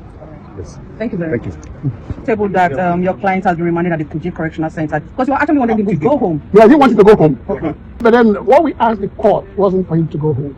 We wanted to ask the court, and we asked the court that because of his health condition, indeed even the AFCC agreed that he's not well. And because of his health condition, he needs to have access to medical attention. Now, unfortunately, they don't have that at the EFCC. And what I asked the court was to allow that whilst he's anywhere, whether it's the Correctional Center or wherever he is, that he may have access to medical attention. That's what I asked the court. And we're happy that the court agreed to come back for this matter on Monday. Thank you very much, sir. You guys will ask me again? Can we have your full name, sir? See, now, the first you have asked me. My name is Patrick Kwetu. Okay. I'm a senior advocate of Nigeria. And I'm the counsel with my other colleagues for the distinguished senator, and the former minister, and former governor of my dear state, Anambra State, Dr. Chris Nwebeze. ó dá ẹ̀ka àbọ̀ padà ẹja lọ tààràtààrà wọn ní fi hàn lẹ̀ kọ́sà wọn gbogbo wọn ń kọ̀ọ̀kan báwọn ẹja wá dénú ròyìn tí ó mọ tẹ̀lé o ẹja lọ sí ó dẹ̀ ẹja dé ọ̀dọ̀ Ọ̀gbẹ́ni Lẹ́gẹ́mí àmì ó sọ̀rọ̀ kan bó ṣe máa ń yin ọmọ olódóodẹ tó bẹ́ẹ̀ náà ló ṣe wọ́n lẹ̀ àwọn èèyàn ní òwọ́n lẹ̀ wọ́n lóòótọ́ ọ̀rọ̀ ló sọ. Mo ní lẹ́nu ọjọ́ mẹ́ta ọ̀rọ̀ ṣe wá ń jà rìnrìn lórí Ṣèyí báyìí. Ọjọ́ wo ni bàbá Wọlé Ṣóyínká sì sọ̀rọ̀ sí tó bà á gan gidi ni tó bá bàbá rẹ̀ náà. Ṣùgbọ́n kì í ṣe pé lẹ́gẹ́ mi àmì ń bú Ṣèyí o, ó kàn sọ ó ní I've never enjoyed Ṣèyí as a friend. Ó lóun kàn mọ́ gbéga òun kàn mọ́ hype ẹ̀ ni, ó ní kò sí nǹkan kan fún òun rí. Lẹ́gẹ́ mi àmì ló sọ̀rọ̀ yìí wípé gbogbo owó tóun ná tẹ́ rí tóun ná lórí iṣó òun tóun rí lórí iṣó òun ni o, so tóun mọ̀ ń ṣe matchmake, ó níbẹ̀ ló ń ti rówó tóun ná o, ó ní Ṣèyí òun ò kò bóun sọ̀rí olówó dé o. Ó ní òun pé nígbà míì báyìí kò ní gbé kọ́ oníṣùgbọ́n wọn pè ń padà. Ó tún wá dọ́gbọ́n fẹnu sí wípé gbogbo ẹ̀yin ọ̀rẹ́ rẹ̀ tó tẹ́ bá ń pè tí ò bá gbé kọ́ yín pé kẹ́ ẹ make sure wípé ẹ bínú sí o nítorí yóò pè yín padà ọmọ ní tá ránṣẹ́ só ránṣẹ́ ni.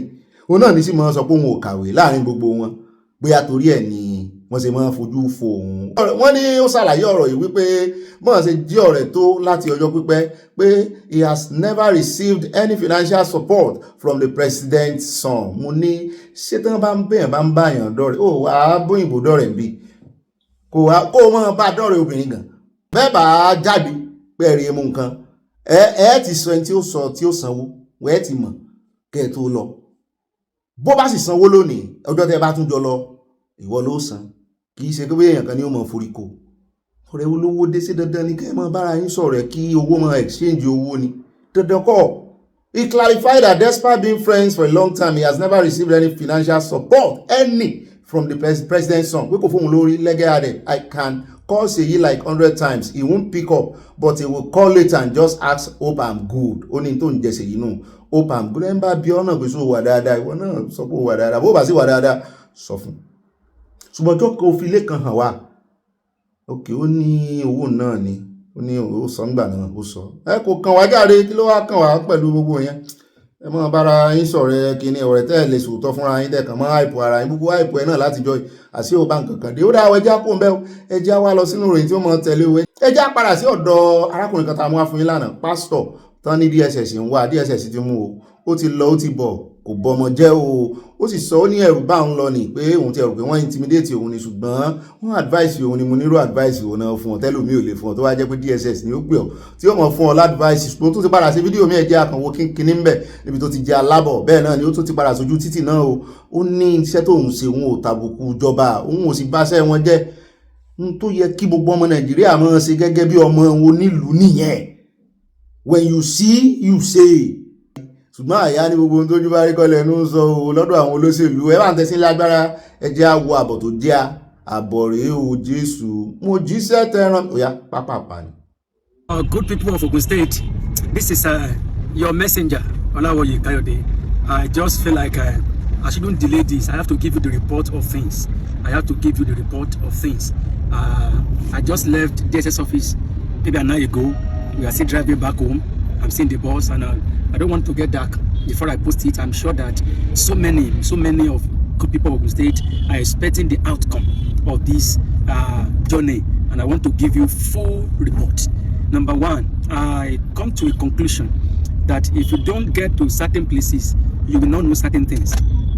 I really want to appreciate the DSS officers in Ogun State, and I really want to correct the notion that has been published in the air about the fact that maybe they want to intimidate this boy, they want to silence this boy, they want to attack this boy. And of course, we might be right to think like that, but I am an eyewitness. When I got there, I changed my perspectives.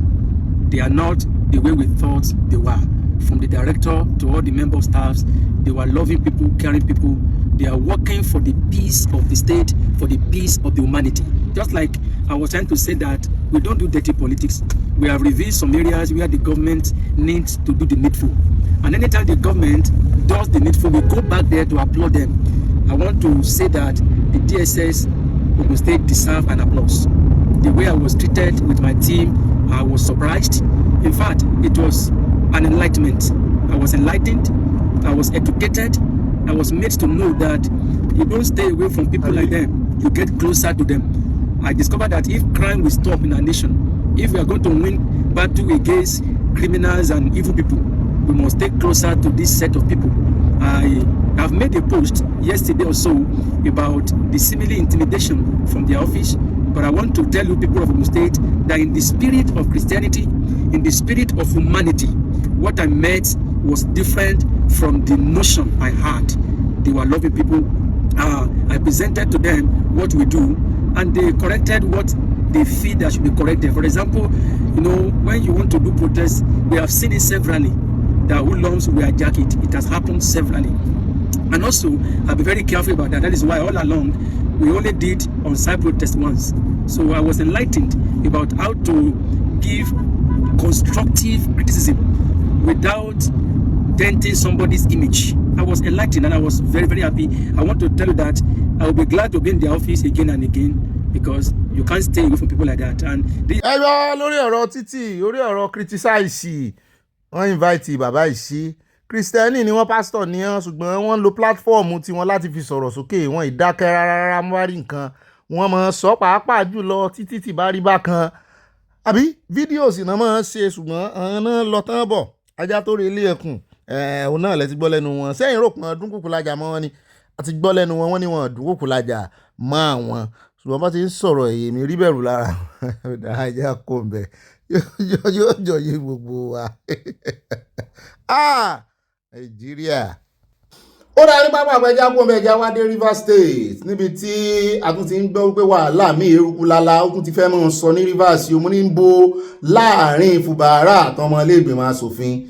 Èyí tó jẹ́ spíkà wọn ń bẹ̀ ó ló nírọ́ ní Fubara ó ló parọ́ máa wọn. Kí ló ṣẹlẹ̀ láàrin wọn á tẹ̀ fọ́nrán rẹ̀ sí. Bẹ́ẹ̀ náà látún fi ẹsẹ̀ kan yà lọ́dọ̀ ẹni tó jẹ́ chairman wọn ní ẹgbẹ́ APC sẹ́wọ̀n pé láìpẹ́ yìí ní Fubara dárin tuntun fáàrẹ̀ ó kọ Ọ̀yọ́ máńdó bó ṣe ń láhùn tí ń pariwo náà rè tí ń lọ ogun, ṣùgbọ́n kò mọ kí tí ó fi kọ.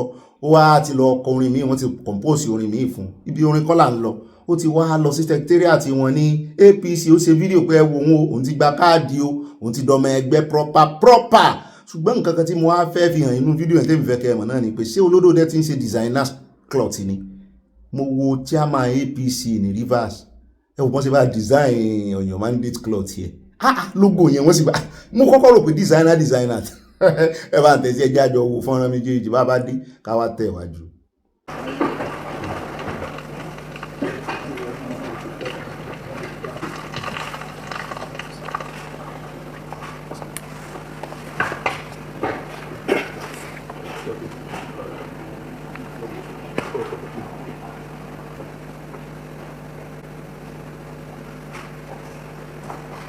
For this singular opportunity, on behalf of the National Council and on behalf of the Secret Council, the chief registrar is on, and I have no other business than to very common.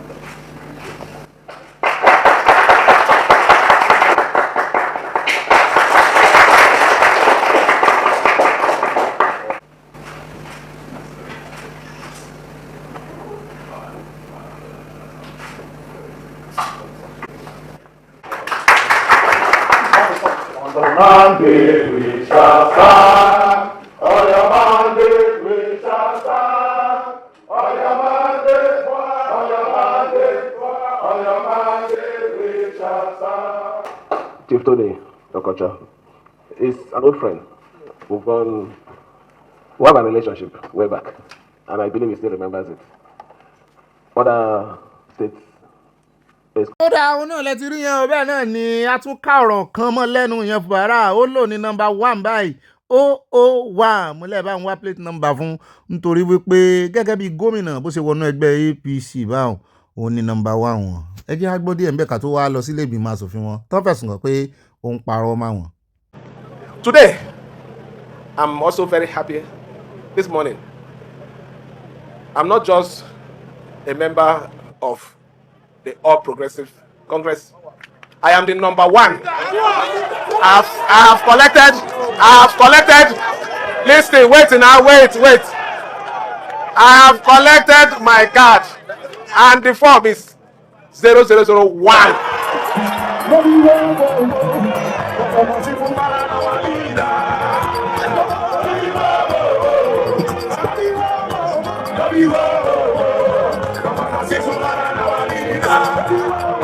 Sẹ́yìn náà ti wá rí ẹ̀rí àrídájú gbangba wípé kò sí yàtọ̀ láàrin òun àtọ̀gá rẹ̀. Wọ́n ti ń kọrin fóònù náà. Àṣepáwà ń gùn náà. Ṣé bóun ló lóun ò fẹ́ padà sí orí oyè mọ́?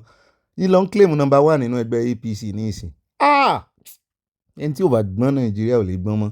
Ẹ jẹ́ àwa délé ìgbìmọ̀ asòfin wọn ń bẹ̀ o ní state level wọn lásẹ̀mblì wọn níbi tí wọ́n ti fẹ̀sùn kàn wípé ó sọ̀rọ̀ kan pé irọ́ ló sì bá dé nínú eardrum àwọn. Ẹ jẹ́ àjọ gbọ́.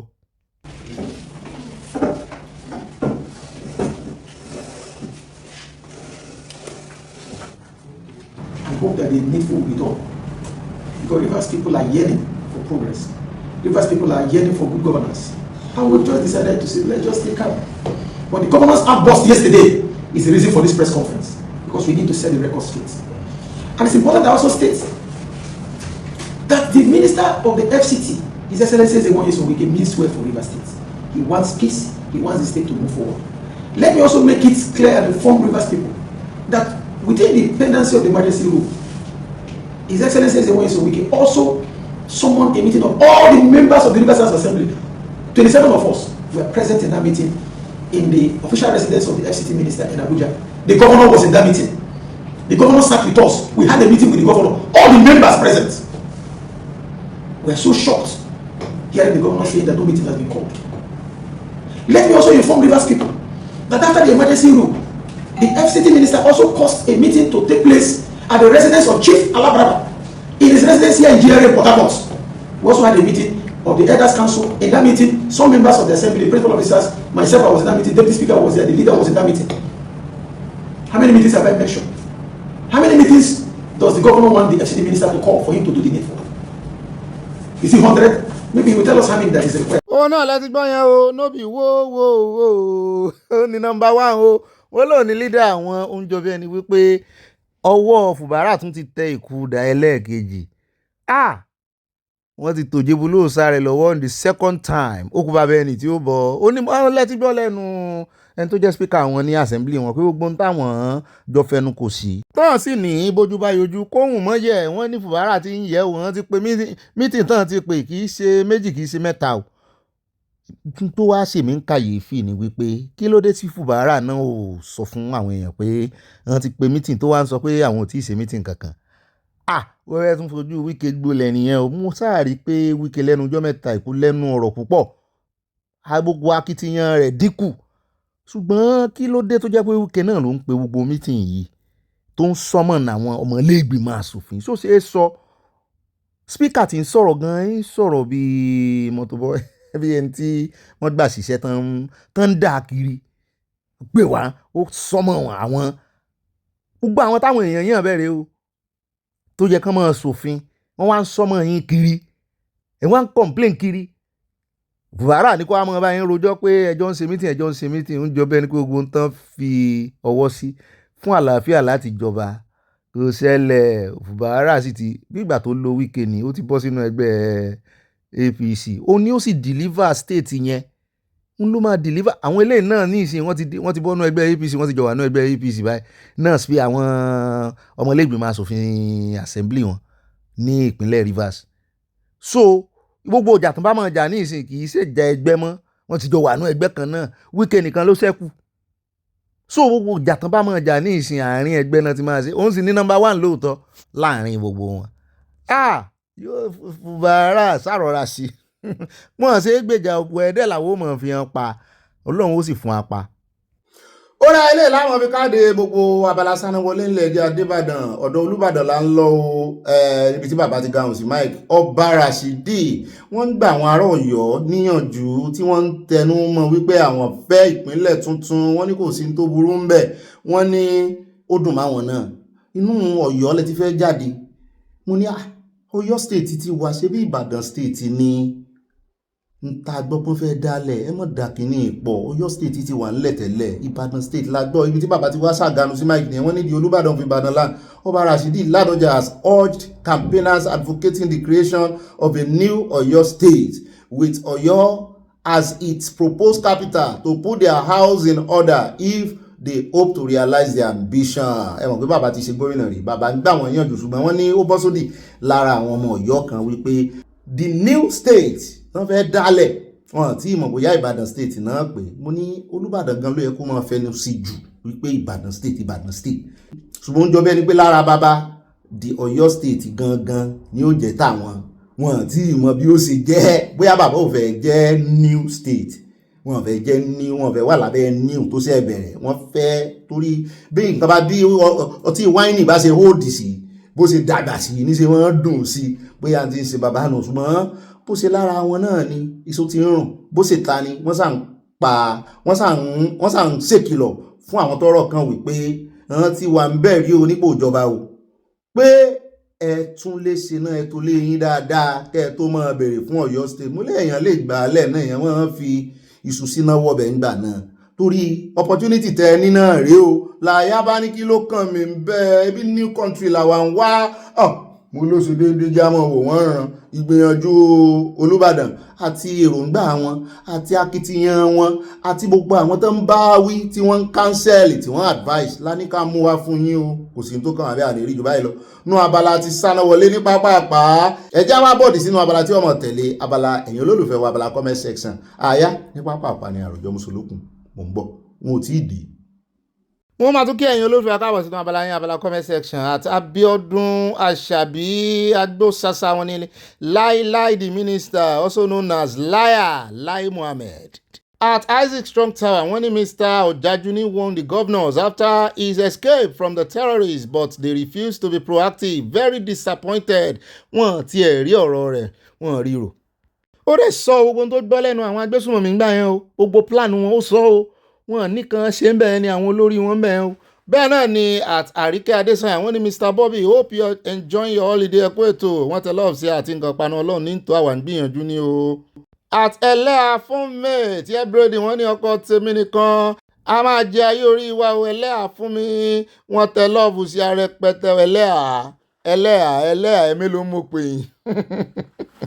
Mọ́mí Oyèmí Sàláù wọ́n ní mo kí yín Ọ̀gbẹ́ni Bobby ẹ kú iṣẹ́ orílẹ̀-èdè Ọlọ́run kò ní fi yín sílẹ̀ àmì ẹ̀ ní tẹnugbó bí ọwọ́ ọmọkùnrin ará Ògùn state yẹn kó la ojú ẹ̀ dáadáa kó má jẹ́ àwọn aṣekúpani wọ́n tẹ lọ́ọ̀fù sí àti nǹkan panu àti ẹ̀ ti confam ẹ̀ mọ́ mi àwọn DSS ni. Bẹ́ẹ̀ náà ni Mohammed Okas jálò wọn ní ìbàlẹ̀ jẹ́lẹ̀ reportedly Sanawole gbé wa débẹ̀ lójú páálí kì í ṣe lójú dọ́sìn. Bami Kẹ́hìndé Òsèénì Sàlẹ́mọ̀ ọmọ owó olódò ọba original ọmọ àtẹnigbọ́lá Yorùbá nation no going back. At Samuel Olúwaṣẹ́gun wọn ní Oòduà nation no going back together we move. Bami mo jíṣẹ́ yín o. At Abọ́sẹ̀dé Awókọ̀yà wọ́n ní ẹ̀ka alẹ́ God will bless you, God will be with you, amen. Wọ́n tẹ lọ́ọ̀fù sí àti nǹkan panu God be with you too. At One Log Gaming wọ́n ní read lie book at your own risk and be infected with lies. Báàmí fọlọ́n sọta ní mọ̀lá wọ́n ní Bobby àwọn agbèrò ẹgbẹ́gbọ̀n Èkó ó gbàgbàkúgbà. At Camis wọ́n ní God bless Yorùbá nation àṣẹ wà àṣẹ Ìdùmarè. Bẹ́ẹ̀ náà ni wọ́n tẹ̀síwájú báàmí fọlọ́n sọta ní mọ̀lá kò sẹ́dá kan wọ́n ní Ọ̀gbẹ́ni Bobby ẹ kú ètò Ọlọ́run ní tò. Bobby ìgbésẹ̀ tí ààrẹ Tinubu gbé lórí àwọn ẹranko ènìyàn tí wọ́n fi igbó ṣe bùgbé Tinubu ní tí ẹ bá ti rí wọn láì ṣe àwọn àgbẹ̀ ẹ pa ìwọ̀n bí ẹranko àgbọ̀nrín Yorùbá nation no going back. Mọ́ọ̀mí títí láì Bánjí wọ́n ní ọkọ wa kú ìpalẹ̀mọ́ ọdún tó ń bọ̀ o ìdílé wa yìí kò ní dín àmì o a ó máa pọ̀ sí láṣẹ Èdùmàrè. Màá dé ní ọdún kú ọ̀la mi ò fẹ́ ẹlẹ́yà kankan èmi nìkan ló máa wà pẹ̀lú yín fún ọdún o. Mọ́ọ̀mí ìyá yìí ẹlẹ́yà fún mi náà tún ti sáré wá bí wọ́n ní màámi kí ni mo gbọ́ tẹ́ sọ yẹn ẹ má jẹ́ kí n sọ fún ọkọ tèmi nìkan pé kó dẹrù yín sí ẹlẹ́yà fún mi ìyáálé yín mọ̀ ni ṣé ẹ mọ̀ pé mo ti fẹ́ra kù ni ẹlẹ́yà fún mi làyò ọkọ wa ọ̀dà báàmí Emmanuel sì ti sọ wípé ẹ bí àfin méjì. Bẹ́ẹ̀ náà ni àtìmọ́ mi tó iná rí wọ́n ní ọmọ tó gán plane yẹn fẹ́ gán mọ́ òlu ẹ̀ dé Amẹ́ríkà ní o kó sàsọ̀ra rẹ̀ ẹni ẹlẹ́ni ti rò pé at Olúyọ̀mí Olúwọlé bá mi ní a kú iṣẹ́ òní o gbogbo ìdílé aláyọ̀ sálàáfíà ní àlàáfíà ní Bobby ṣé kìí ṣe wípé wọ́n ń sà sí Wàsíù Àyìndé Màṣá kí lẹ rí bá mi wọ́n gbọ́dọ̀ lọ yẹ ọpọlọ rẹ̀ wò eléyìí ti kúrò lójú lásán o àbá mi wọ́n fẹ́ jẹ ọba ni. Rotary Olúwọlé Olúyọ̀mí Eastern Texas mo jíṣẹ́ yín ò bá mi mo rọ́wọ́ ọ̀fẹ́ tẹ́ ẹ̀ nà sí a àti nǹkan panu. Bẹ́ẹ̀ náà ni mọ́mí ìyá àfin Fáláyé wọ́n ní òbí àtàyà ibà òtítọ́ lójú ta ni kò mọ̀ pé ilé tí a bá fi tọ́mọ ìrì ni yóò wó ìlú tí òtítọ́ bá ti sọnù àfi kí àmọ̀nà tètè máa bọ̀ Yorùbá Nation tètè yọjú o, àwọn ọmọ rẹ̀ ń retí rẹ̀ ò mọ̀pẹ́ o. Yorùbá Nation gbọ́n àwọn tẹ̀lé ọ̀fẹ́ àti nǹkan panu láti Canada. Ọlábọ̀dé Ọlájúwọ̀n wọ́n ní èmi míì sí irọ́ bọ̀dà láyé kì í tijú tó bá ń parọ́. Bẹ́ẹ̀ ni ẹnu wọn yẹn lèmi tiẹ̀ máa ń wò, kì í tijú rárá, kì í sì gbóòórùn rẹ̀ wò pé irọ́ a máa rùn kò rùn sí wọn. Ọmọ wọn náà sì mọ̀ wò wọ́n báyìí. Bẹ́ẹ̀ náà ni mọ́mí Stella Ogunbàjò wọ́n ní Wàsíù ẹ̀sìn rèé o, ẹ̀sìn awọ́ròdé bọ̀dà Wàsíù mọ̀mọ́ ìdí ibi tí ń lọ ní ń wò. Mọ́mí Tóyin Nọ́rì wọ́n kọrin bàbá wa Orlando pé bówó bá wà máa jẹ dúníyàn máa jayé orí ni ìwọ tún lẹ wá kọ síbi bówó bá wà máa pa bandit o. Mọ́mí Tóyin Nọ́rì ìyẹn gbọ́dọ̀ fẹ́rù yín lẹ́lẹ́à. Bẹ́ẹ̀ náà ni mọ́mí Sọlá Odùmọ́sù wọ́n ní ẹ kú gbádùn vacation ní London o mọ́mí àjọ jayé pẹ́ ni. Olúyẹmísí Abégúnlé wọ́n ní ẹ̀ka alẹ́ o bí Ọlọ́run á máa bá wa ṣe o iṣẹ́ agboolé wa ìyá mi o. Nigeria is a secular nation. Nigeria is not a Muslim and Islamic nation. The religious bigots are liars and should keep quiet. Adésọlá Ọládèjì wọ́n ní Ọ̀gbẹ́ni Bobby ẹ kú ìjayé máa jayé orí rẹ lọ à ń jẹ́bọ̀ ní wọ́n mi o ayé ò ní jẹ wá mi o àwa ni a máa jayé àmọ́ jẹ́bọ̀ ní ìgbà ìpẹ́ àmì o. Mọ́mí Sọlá Odùmọ́sù wọ́n ní àwọn agbèrò náà ti upgrade àwọn náà láwọn ò sí ń bẹ̀ o. Mọ́mí Stella Òdèlé wọ́n ní Ọ̀gbẹ́ni Bobby ẹ̀ka alẹ́ o inú wa ń dùn o ṣé ń gbádùn London wa o iṣẹ́ ò jẹ́ kárí yín ẹ wo mo yọ̀ǹda kẹ́ ẹ̀ enjoy ara yín o mo enjoy o ẹ kú iṣẹ́ wọn tẹ lọ́ọ̀fù sí wọn bú sẹ́rìn ayọ̀. Ẹlẹ́à fún mate air braiding wọ́n ní ẹ̀ka alẹ́ gbogbo ẹ̀yin màámi ìyáálé mi mo wà lórí ìkúnlẹ̀ báyìí láti tọrọ àforíjì fún gbogbo ìwà àfojúdi mi sí ó ti ẹ̀dá mo fẹ́ kájọ fọwọ́sowọ́pọ̀ ṣé ẹ rí i pé ọkọ mi ti pẹ́ ní UK báyà ìṣègájù mọ́ mi ń lé wọn ní rárá wọ́n láwọn ò ṣe. Mọ́mí Tóyìn Adéoyè wọ́n ní honourable Ọ̀gbẹ́ni Bobby ti an ambassador àyà à ń jẹ yín pọ̀ wọ́n ní ẹ kú ìgbádùn vacation yín ní ìlú baba King Charles. Both of you are now ọmọ London abẹ́rẹ́. Enjoy your special vacation to the fullest. Jọ̀ọ́ jàre. Ìbà aláya púpọ̀ ìbà olóyè rẹpẹtẹ oyè kan aya kan ni. Yorùbá Nation ogun ìbà àwọn tẹ̀lé ọ̀sẹ̀ àti nǹkan panu. Sọ̀rọ̀sọ̀rọ̀ wọ́n ní private security is a private business and not the job of government. Pé kó ní kálukú tó bá wá olùṣọ́ kó wá olùṣọ́ rẹ̀ síwájú kó fọ̀wọ́n ọlọ́pàá lẹ̀ public transportation lọ́lọ́pàá. Dẹ́rìn Olúsùnmadé wọ́n ní ẹ̀ka alẹ́ Ọ̀gbẹ́ni Bobby lórí ọ̀rọ̀ ìdọ̀tí ìjọba náà ní ẹ̀bí o December yìí ló máa di oṣù kẹrin tí wọ́n ti wá kó ilẹ̀ gbẹ̀yìn ládùúgbò wa wọ́n sì mú àwọn àbòkí tí wọ́n ń kó ilẹ̀ wọ́n sì máa mú bíìlì wá fún yín o torí mo gbọ́ pé agídí náà fi ń gba bíìlì ó ti ẹ̀ lójú ibi tán ní mọ́tò wọn ń dé mọ́tò wọn ń gan bí ìdọ̀tí lórí. Bẹ́ẹ̀ náà ni lẹ́kítọ́rà mi Fatima Abubakar mọ́ mi ní ọ̀gá mi Sàbọ́bí Ọlọ́run lọ́gà wa ibà pọ̀ yóò dára fún yín àṣẹ ìdùnmọ̀ àtẹ̀yìn náà wọ́n tẹ stars ya o wọ́n bú sẹ́rìn wọ́n jó wọ́n ní kí tún ni bàbá Omiṣore tún wá nídìí òṣèlú ẹni tá a fẹ́ yín nínú ìjàngbara Oòduà Nation. Bẹ́ẹ̀ náà ni Nuru Alọ́ba mi ní gbogbo ẹ̀yin Fúlàní àti Sultan who fight for Sharia law kò ní yẹ yín àṣẹ. Adépọ̀jù Ọ̀pẹ́yẹmí wọ́n ní Mr Bobby aláyọ̀ wa ikú iṣẹ́ o báà mi Ọlọ́run ní ṣiṣẹ́ rẹ̀ wọ́n ní ìjọba alágbádá yàtọ̀ sí ológun o àṣẹ wọn lágbára ju ara wọn lọ action tún yàtọ̀ síra wọn ìdílé aláyọ̀ kò ní bàjẹ́ àṣẹ wa Yorùbá Nation ní tiwa kí Ọlọ́run kí ó ràn wá lọ́wọ́ àmì o wọ́n tẹ lọ́ọ̀sì àti nǹkan panu. Báàmí Rábì Ọlọ́pàdé wọ́n ní Chief Ayinde Wasiu will be the next Ogun State governor lẹ́tún fún wọn. Susan Awoleke wọ́n ní Yorùbá Nation no going back. Clement Ọládẹ̀jọba mi ní Ọ̀gbẹ́ni Bobby ẹ̀ka alẹ́ please help us tell this man and others that we are not fighting over their Sharia law. If they are not ready to relinquish the Sharia law they should allow us to go on our separate ways. Wọ́n tẹ lọ́ọ̀ sí àti nǹkan panu. Alhaja Busayo Abbas ẹkú ọjọ́ mẹ́ta wọ́n ní Ọ̀gbẹ́ni Bobby oníròyìn àgbàlá ẹkú iṣẹ́ takuntakun tí ẹ ń ṣe Ọlọ́run kú iṣẹ́ rẹ̀ àwa ń gbìyànjú ní o. Mọ́ọ̀mí Riscott Àdìgún alájà mi dáadáa wọ́n tẹ lọ́ọ̀ sí àwọn bú ọ̀gẹ̀dẹ̀ dídájì ọ̀gẹ̀dẹ̀ sunkún àti ìdè ara òní níà love you plenty salam. bá mi Òkènládé Dọ̀tun wọ́n ní Bobby Olùkùnmi wọ́n ní àrìnfín ńlá ní Kéndùmẹ́ máa sọ fún sí ọmọlẹ̀ tí ó jẹ́ ex-national president LLC second term two-term ex-governor and now sitting senator wípé kó shut up. Abba òyẹ̀kẹ́ arákùnrin yẹn mọ̀ wípé kì í ṣe ọmọ primary school ló ń bá sọ̀rọ̀. Mi ò faramọ́ gbogbo views Òṣìọ̀mọlẹ̀, but there must be decorum and respect among the senators. Àbí tọ́gìrì wà nínú ẹ̀jẹ̀ wọn ni. Ẹ sì mú kínú jàre bá mi ṣe sáàràn tí fi wọ́n pa wẹ̀ẹ́dẹ́ ẹni tá a fẹ́ fi wọ́n pa nù. Àló dùn èmi tán gbára wọn lẹ́sẹ̀ lójú lánàá. Àbí kílẹ̀ ni mo ti wí mọ́ mi Victoria Bàdéjọ mo ti dọ́dọ̀ yín wọ́n ní ibà Kùndùsì. Hopefully you are having fun in UK. Bẹ́ẹ̀ ni, I had fun. Tinubu has no control over his IG. That's why his orders were not followed. They all seems to be doing what pleased them. A jẹ́ pé president pọ̀ Nàìjíríà nìyẹn. Orí Wike ti gbálẹ̀ Fubara ló fi ń ṣe yẹ̀yẹ́ gbogbo wọn láwọn fi pawọ́ ẹ̀dẹ́ Oòduà Nation gbòmìnira kásùn láyọ̀ wọ́n fi nǹkan panu ránṣẹ́ sí Aspecia bẹ́ẹ̀ náà ni mo rí wine rẹpẹtẹ. At Comfort Adele wọ́n ní hypocrite sweet mouth, why not make a rule that police officers should be paid living wages to employ as many that can keep the whole citizen safe. Àbí kákú mọ̀ wípé wọ́n gbà yẹn rẹpẹtẹ sínú iléeṣẹ́ ọlọ́pàá kán sì máa sanwó fún wọn privately. Torí ewu ní kí ìjọba máa sanwó oṣù káwọn celebrity àwọn VIP náà tún máa san lọ́tọ̀. Ibo lowó wa ń lọ? Bẹ́ẹ̀ náà ni ẹja dọ́dọ̀ mọ́ mi Fúnmilọ́lá Bello wọ́n ní Ọ̀gbẹ́ni Bobby ibà láya púpọ̀ ibà òtítọ́ lójú ibà sàn láàrin ajé ní mú ní pẹ̀kọ̀rọ̀.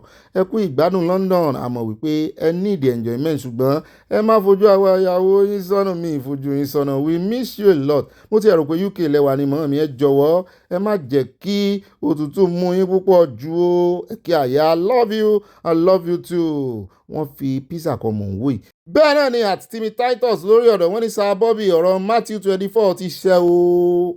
Báàmí Olúfẹ́mi wọ́n ní Ọ̀gbẹ́ni Bobby ẹ mà kú ìlú wa yìí. Wọ́n ní ṣé òtútù kò pọ̀jù báàmí mo dúpẹ́ tẹ́ ẹ pè mí lọ́jọ́ sí àti mọ́mí ẹ̀ bá ń kí o. Ẹ máa gbádùn o. Mo fẹ́ sọ̀rọ̀ lórí ọkùnrin tí wọ́n ló fẹ́ bá bàálù lọ sí orílẹ̀-èdè Amẹ́ríkà ní ìwà tí kò dára ni. Kí ni Kwamwam fẹ́ sọ sí èyí báyìí? Bó ṣe yẹ kí wọ́n fa òun náà kúrò ní támáàkì nìyí ṣùgbọ́n wọ́n tún bẹ̀ lọ́jọ́ náà ní ambassador yìí. Ìjìyà tó dára ni kí wọ́n fi jẹ ẹni tí ó bá wo irú ìwà yìí. Ẹ ṣeun o bá mi ẹ̀yin lẹ ṣe jù. At Ìrètí Ebíèsùwà wọ́n ní ẹ kú iṣẹ́ takuntakun Ọlọ́run ni ẹ bá ń kí Ọlọ́run ní ṣiṣẹ́ rẹ̀ o. Àwa ti yọ̀lẹ́ sọ́lọ́run lọ́rùn. Bá mi tó gba ìyàwó mọ́ ń lọ́wọ́ bá mi Emmanuel Adéoyè sọ ti wá wọn ní Ọ̀gbẹ́ni Bobby mo ti sọ fún ẹ pé kí ẹlẹ́yà fún mi máa bọ̀ lọ́dọ̀ mi. Mo dúpẹ́ pé bàbá mi kan ti sọ wípé àwọn fẹ́ àfín nínú ọmọ ẹlẹ́yà fún mi. Mo ṣe ọbẹ̀ ẹja tútù sílé fún ẹlẹ́yà tí ń bá yín you are in love. Catfish croaker àti Titus ọlọ́ra ẹlẹ́yà fún mi kẹ́rù rẹ o. Ìmóòyò ní ọbẹ̀ náà pẹ̀lú ayé ìbí o ọkùnrin ní dín ta báyìí atarodo tòmátò pẹ̀lú ògìrì ìjẹ̀bú àti epo pupa ọbẹ̀ ẹ̀fọ́ ewúro ẹlẹ́gùsí àbájọ tẹ́ fi fún wa búrẹ́dì lónìí panla ẹja gbígbẹ àti edé tútù àti gizzard pẹ̀lú ẹ̀dọ̀ àti kíndìnrín iyán àmàlà ẹ̀bà gàrí ìjẹ̀bú sẹ̀mó fàrínà ẹlẹ́yà fún mi kò ṣe wàhálà rárá o ó mà ṣe o ìfẹ́ náà rèé o. Bá mi yóò dáa fún yín Ọlọ́run gbogbo bẹ́ẹ̀ ṣe múnú mi dùn inú yín ò ní bàjẹ́ inú gbogbo wa ní òmò dùnnú ìdílé aláyọ̀ yìí. At Modúpẹ́ Adénúgà mọ́ mi ní bro Láíláí Mohammed ìrọ́pọ̀ ẹ̀kú dédé wòyí ìdílé aláyọ̀ wọ́n ń kí wa o. Mọ́ mi ẹ̀yin náà kíra yín ìdílé aláyọ̀ gbogbo wa. At Martin Adébọ̀wálé bá mi ní OB the name was F the book Irọ́lábí by Láíláí Mohammed. Bẹ́ẹ̀ni you are correct. Báàmí Akínyẹmí òní wọ́n ní Wàsíù Àyìndé fẹ́ lọ ganu sí láàfin lórí àpèrè Ìjẹ̀bú Òde ibẹ̀ lójú bọ̀dá Wàsíù ràn mọ́. Bẹ́ẹ̀ náà ni báàmí Adésínà Ọládẹ́yìndé wọ́n ní Ọ̀gbẹ́ni Bobby ẹ̀rín ayọ̀ kò ní kúrò nínú ìdílé rẹ̀ àmì ojoojúmọ́ ni máa ń rẹ́rìn nígbà tí mo bá ń gbọ́ ìròyìn alágbolé. Bàbá Oríọlá Oris àyà ti ṣe òfófó fún mi pé ẹlẹ́yà fún mi ló lọ sí ọbẹ̀ ẹja tútù fún Bobby ní UK. Ní ìjọ tí ó pẹ́ kó tó kàròyìn tí Bobby ń purọ́ pé àwọn íńtánẹ́ẹ̀tì káàkiri mi ò mọ ibi tí wọ́n categorize gbogbo ẹ̀yin bàbá mi sí Ọlọ́run ẹ̀ ń trouble mi jù ṣùgbọ́n mo like ẹ̀ at ọmọlẹ́wà adéṣọlá mọ́ mi ní ibà confam ẹ̀kọ́ tó sẹ́ndẹ̀ ìbàlẹ̀ jẹ́lẹ̀ and supposedly ẹ kú iṣẹ́ ọlọ́mọ ìlú Oòduà nation now no going back wọ́n tẹ lọ́ọ̀fù sí a bá mi orí ọlọ́ọ̀rí sí ẹ lóhùn mi wálé àfihàn ẹ̀jẹ̀ agbọ́n tó fẹ́ sọ wọ́n ní ibà mo fẹ́ hùwà bí rẹ̀ mi síta ni ìyẹn ò ní gbà kẹ́ ẹ wúrú wà yẹn sí mi mo pa á láṣẹ mo sì fún ẹ ní ìṣẹ́jú 5 kó o fi ẹlẹ́yà sílẹ̀ fún bá mi Akínyẹmí bí bẹ́ẹ̀ kọ́ máa kó gbogbo pépà ìròyìn yẹn kúrò níwájú rẹ̀ inú orí mi ló wà kó o sì má ka ìròyìn tàbí jó nǹkan kan níbẹ̀ yẹn ẹ fẹ́ ṣe àwọn èèyàn mi ẹlẹ́yà gan ti ń fi style kó bá mi Akínyẹmí jẹ ó wá ń dọ́gbọ́n béèrè ibi tó ń fẹ́ lọ yọ̀ǹda kó gbójú orí ọlẹ́òrí from Dallas test ó dẹ̀ ẹ wá bá mú ẹlẹ́yà lọ́lé bàbá Akínyẹmí òní uber ní kẹ́ ẹ gbé wa o mọ́mí dọ̀kásì olúwa tún mi mo ti dọ́dọ̀ yín jàre wọ́n ní Fúlàní tó blọ́ọ̀kì títì kí ni ìwúlò àwọn oníṣẹ̀ṣe wa àròyé sá ni kò sí ọmọ rẹ nínú ìbọn lọ́rọ̀ Wàsíù àti àwọn tó kọrin fún Fúlàní tí ń fi Trump pawẹ̀ dẹ̀ báyìí kó tètè wá gbà wá wọn tó bẹ́ẹ̀ Oòduà nation ogun bá wọn tẹ love say from Providence ṣe é rí báwa Yorùbá ò bá fura wọ́n ń practice ìbọn ṣe kógun jalè Yorùbá ni fọ́nrán tèmi rí lánàá o tán blọọkì gbogbo títì o wọ́n ń practice rẹ̀ lẹ́ni o máàmí mo ti dọ́dọ̀ yín wọ́n ní ibà moro múbọ̀ ẹja ọ̀sán can PFN Reverend Ezekiel ẹ jọ̀wọ́ ẹ má bá Sátánì Sókótó sí ẹ ní round table meeting o ó fẹ́ sọ fún Amẹ́ríkà pé ìjà ti parí ọ̀rọ̀ ti yanjú. ẹ dẹ̀yìn lẹ́yìn Nàìjíríà his move is deceptive 419 ní Sátánì Sókótó ló fẹ́ lò fún gbogbo ọmọ Nàìjíríà o distinguished ambassador conduce to you. Máàmí náà dá sọ́rọ̀ ẹlẹ́yà o wọ́n ní ibà Táwà Kálítù mú bọ́lọ̀ ń dúró undisputed current champion ó ní láti mú sùúrù o ẹni tó ní sùúrù ohun gbogbo ló ní àti wípé sùúrù la fi ń ṣaya ọkùnrin àìlẹ́ àná ń bá wí o working vacation ní ọkọ rẹ lọ o má jẹ́ kí bàbá wa Emmanuel Adéoyè fi búrẹ́dì àti wáìnì gbé ọ lọ o bẹ́ẹ̀ ni bàbá wa Akínyẹmí òní náà ń gbìyànjú ẹ̀yìn náà rí hàn ó gbókùrú kẹrẹ wọn ọkọ rẹ kò ní pẹ́ darí wálé láti England tó lọ ayọ̀ ní o ayọ̀ àmọ́ mi ẹ fi mi pa wẹ̀ẹ́dẹ̀ lónìí distinguished ambassador Kundus àtọmọtayọ Akínúsì wọ́n ní ó bè ara Sultan yóò yà kó lé òpònú aláìníláàkáyè ìka ẹ̀dá ní Sultan yìí Sultan gbọ́dọ̀ restore apá ọmọ tí wọ́n parọ́ mọ́ wípé ó jí fóònù yẹn o olóríkórí nìyí ẹgẹ́ apá méjèèjì ọmọ ọlọ́mọ kò ní yẹ yín pẹ̀lú sàríà lọ yín. bẹ́ẹ̀ náà ni at boss wọ́n ní ojúgbà mi tí fún ọmọ Yorùbá lórí ọ̀rọ̀ Fúlàní lórí ilẹ̀ Yorùbá Fúlàní tó ń pàṣẹ fún ọmọ Yorùbá ó lágbára o ó bu àyà mọ́ mi. bẹ́ẹ̀ náà ni at Sali Bakare wọ́n ní Ọ̀gbẹ́ni Bobby good PM ṣé Ṣẹ́gun ò lè jábọ̀ tí plane bá gbéra he is not scared of falling off in the air the government is borrowing to fulfil the 2026 budget. wọ́n mọ̀ tí ìbá 2025 gan débì kankan bá a ṣe ń gbọ́ budget 2025 torí wọ́n ní 80% capital item inú 2024 wọ́n lòun náṣẹ́ múṣẹ́ ó sì kú 20% 2025 gan ò tí ì débì kan. mọ́mí Fausat Garba wọ́n ní ó bọ́ bí ibà yànnàná mú kí gbogbo àwa tí a wà ní ìdílé aláyọ̀ yìí kú ìgbádùn ètò ìròyìn olóyin mọ́mọ́ yìí o a kò ní pẹ́ ní lọ́lá Ọlọ́run àmì o ó lè jẹ́ pé tírẹ́nù náà bá dé ibi tí wọ́n bá gbé lọ kí ó fi ọmọlúàbí ṣe pẹ̀lú gbogbo awuyewuye tó ṣẹlẹ̀ lórí ọ̀rọ̀ rẹ̀ àyà ẹ̀kú ìdùnnú àbí ẹ̀kú adùn UK ẹ ṣeun mọ́ àmì. at Abiodun Osinawo wọ́n ní ó bí àtàyà welcome to this program èmi náà welcome yín bá mi. what are we expecting today baba Ganusi ẹgbẹ́ wa débẹ̀ olúwa máa bá yín ṣe àmì o wọ́n tẹ lọ́ọ̀sì àti nǹkan panu mọ́ mi Ọlọ́run ní gbé wa débẹ̀.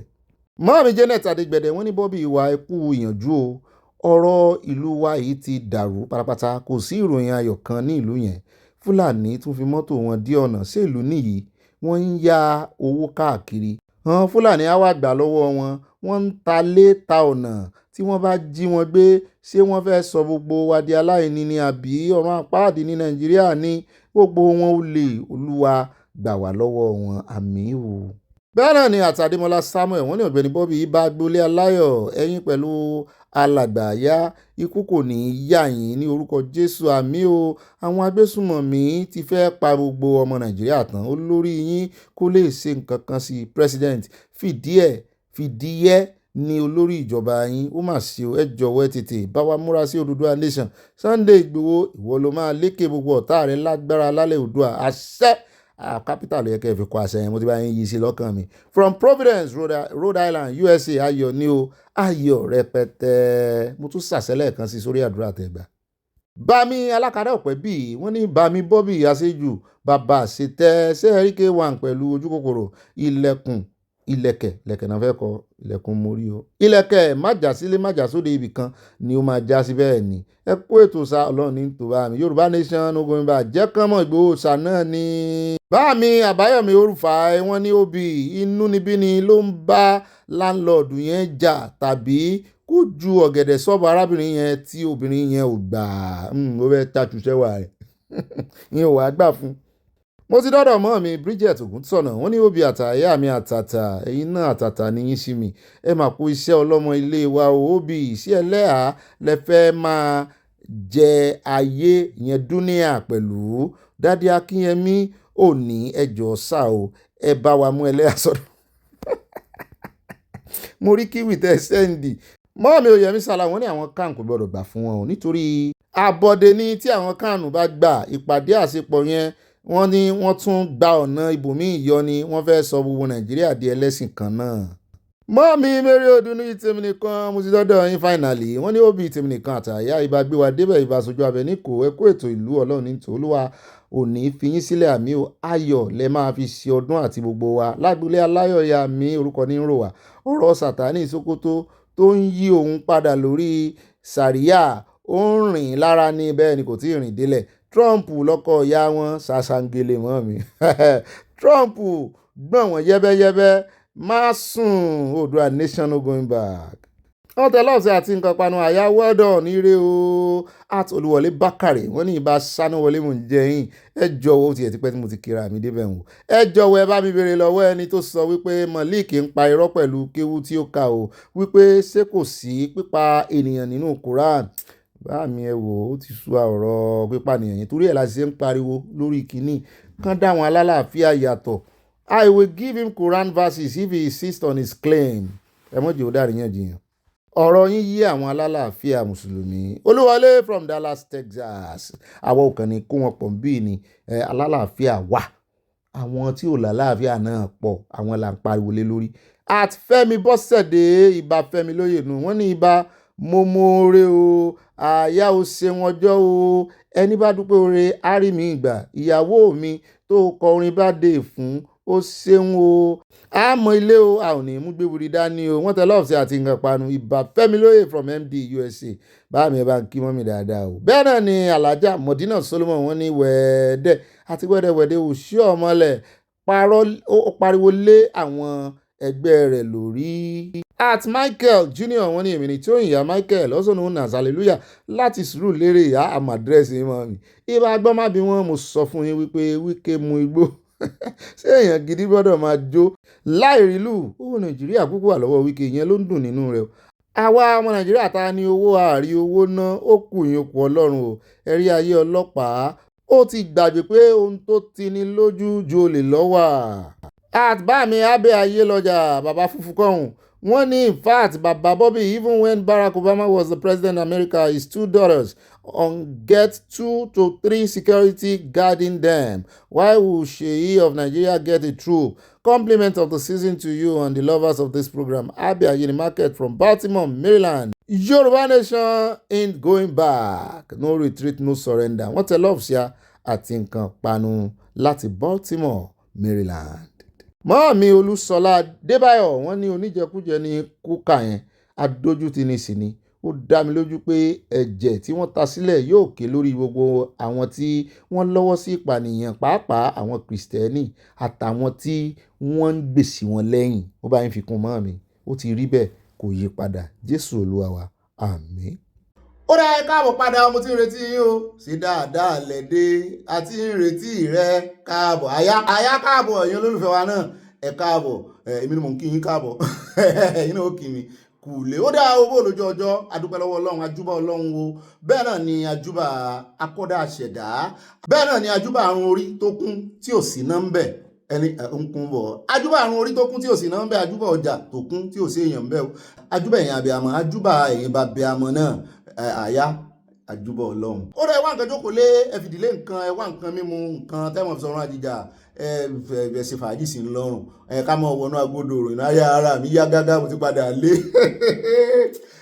ìtáyàtọ̀ sílé ọlọ́run bí téèyàn bá ti pè nílé ilé náà ni bẹ́ẹ̀ náà ni bọ́ bá dilẹ̀ báyìí báwo ẹ̀ mọ́ bá pin fáwọn olólùfẹ́ yín kó kálé kó kákó bẹ́ẹ̀ náà ni ìmọ̀ràn yín ṣe kókó kó mọ́ ju 5 lines lọ. Alákọ̀ọ́kọ́ nú ìròyìn tòní ó dùn mọ́ mi bí mo tiẹ̀ ti fẹ́ bẹ̀rẹ̀ lórí ọ̀rọ̀ Brantai náà ni àyá ló kọ́ ó ní ọ̀gá mi bẹ́ẹ̀ bá ń wá ìka of Africa ó ní Brantai gan àtolóògbé ọ̀gá rẹ̀ Buhari ó náà gan ló yẹ kán mọ̀ pé bẹ́ẹ̀ mo ní kí lórí ó ní sẹ́mi ò rí àkọlé àti ariwo tí Amnesty International àjọ ajàfẹ́tọ̀ọ́mọnìyàn káàkiri àgbáyé kì í ṣe ti Nigerian chapter the international one láti ẹ̀kọ́ta àwọn náà ti fi lẹ́tà ránṣẹ́ wípé àwọn gbọ́n kankan wọ́n gbé sàn létí pé ó ti pé 10 years báyìí láti 2015 ni wọ́n ti dá Gòbè sílẹ̀ ní Zaria àwọn ọmọ iléeṣẹ́ ológun sì ràn dárúkọ wọn sí wọn náà pààyàn lọ rẹpẹtẹ wọ́n sì attempt láti cover rẹ̀ up mo ní àyàkà síwájú. Ó ní láàrin ọjọ́ 12 sí ọjọ́ 14 December 2025 ó pé ọdún mẹ́wàá ìṣàìlì báyìí ni Nigerian military carry out mass slaughter of hundreds of men, women and children in Zaria and attempted to cover up of this crime, demonstrating an utter contempt of human life and accountability. Mo lo ga ìgbà náà àti ìmọ̀ fiyèsí wípé wọ́n ń pààyàn báwọn a sì rò pé Nàìjíríà sì dá. Amnesty International ló tú àṣírí kí ìṣàwá o wọn náà publish evidence wọn ló wà lọ́wọ́ àwọn gathered on the ground revealing how the Nigerian military bombed people tán finá sáwọn èèyàn lóòyẹ̀ tán sì finá sí ilé wọn bẹ́ẹ̀ náà ni gbogbo àwọn tó kú tán pa wọn ni wọ́n sì dọ́ǹpù wọn sínú ilẹ̀ kan tán gbẹ́ wọ́n ní wọ́n rò pé èèyàn ò rá wọn wọ́n ní bọ́ba yóò bá rí ọ tọrùn wọ̀ wọ́n ní no one was held to account láti ìgbà náà gbogbo wọn sojú fúrú wọn ṣe bí ẹni wípé báyé ṣe ń lọnu pé ẹ̀jẹ̀ wà lọ́wọ́ yín àwọn ń gbóòórùn rẹ̀ wọ́n lóòórùn dọ́dọ̀ àwọn wọ́n ní more than 350 people were unlawfully pied by the military between 12 and 14 December 2015 àkọlà sọ Amnesty International ló sọ bẹ́ẹ̀ following a confrontation between members of the Islamic movement of Nigeria mo rántí IMN and soldiers in Zaria, Kaduna State. Soldiers set fire to the makeshift medical facility in IMN leaders compound that afternoon when it was full with people attending activities. Soldiers also threw grenade inside one of the rooms that was full of women and children. Those who were badly injured and could not escape from the gunfire. There was a huge pile of corpses on top of each other. Wọ́n ti ń ṣe kínní ìtìpẹ́ o. Wọ́n ti gbàbọ̀dé iléeṣẹ́ ológun tipẹ́. In desperate cover-up efforts after the incident, the military sealed off the area around Sheikh Ibrahim El-Zazak Abajo tí Zaki ṣe jáde lánàá. Wọ́n ní di ṣe torí ẹ̀ ló ṣe ń béèrè fún kínní síjà àtàn náà sí gbìbà ìṣúná àwọn ọmọ ọlọ́mọ tán wá pa nǹkan. Amnesty International identified and visited the location of a mass grave near Mando. Satellite images of the site taken on November tí ti bá yín wọ́n ti ní satellite image wọ́n ti mú yín lórí satellite ni. Wọ́n ní it is clear that the military not only use unlawful and excessive forces against men, women and children unlawfully. Ṣùgbọ́n wọ́n jọ bẹ́ẹ̀ ni pé nígbà náà wọ́n ti prescribe ẹgbẹ́ Zaki yìí ọ̀rọ̀ wọn ò yé wa jàre wọ́n sì ní láàánú àwọn tán pa yìí. Ó lè jẹ́ kó ń bẹ lórí ọ̀rọ̀ táàkì ẹja sáré dé ọ̀dọ̀ ààrẹ wọn ní France níbi tá a ti gbọ́ wọn ní France is partnering with the Nigerians to help improve how taxes are collected starting January 1. It's another foreign partnership aimed at fixing a system Nigerians should already be able to manage on its own. Àwọn èèyàn wá ń béèrè pé kí ló dé tán tún rè invite Ogbeni pé this tax matter no be joke mo ní ẹ̀mọ́ dúpẹ́ tí ì ṣe àwọn UK náà invite oxygen tán fi ń mí UK ò ní táàsì wọ́n gba táàsì lórí gbogbo nǹkan ibi iná ṣùgbọ́n tí UK yẹn ò gàrà tí ibi iná silently ní òní mọ̀pọ̀ ń yọ o ṣùgbọ́n kò wá sí bọ́ ṣe gba táàsì tó wọ́n lọ́nà tó fi ń dá padà fún ọ bó ní Nàìjíríà ṣe fẹ́ dá padà èmi rò pé good news lélẹ́yìí o torí Nàìjíríà wọ́n gbà lọ́wọ́ yín o kì í ṣe pé wọ́n rè partner láti mọ̀ gbà lọ́wọ́ yín wọ́n mọ̀ gbà o àti wá mọ̀ rere ní tax ẹ bá ń san òun ló kù báyìí o àwa mọ̀ wo ìgbésẹ̀ tí France fẹ́ gbé àbí kí wọ́n kúkú kó gbogbo ẹ̀yàn ọmọ Nàìjíríà lọ France kán kó tàwọn France wá so that wọ́n á máa gba tax lọ́wọ́ yín nílùú òyìnbó ní France ẹ láìkí ẹ̀ bẹ́ẹ̀ kán grant yín visa kẹ́ ẹ fi ṣe pàṣípààrọ̀ ọ̀pàpà parada gbogbo ọmọ France kan wá sí Nàìjíríà ìjọba yín ò ní gbà wọ́n ń jẹ mùdùmùdù bẹ́ẹ̀. Then on December 10, the FIRS signed a memorandum of understanding with France's tax authority at the French embassy in Abuja. Under this new arrangement, France will provide AI-driven audits, automated compliance systems, real-time analytics, and cybersecurity tools. In exchange, Nigeria will share access to sensitive insight from our digital economy and tax system, including international taxation issues such as transfer pricing, profit shifting, and multinational compliance. The government insists that no raw taxpayer files will leave the country, but aggregated economic data will.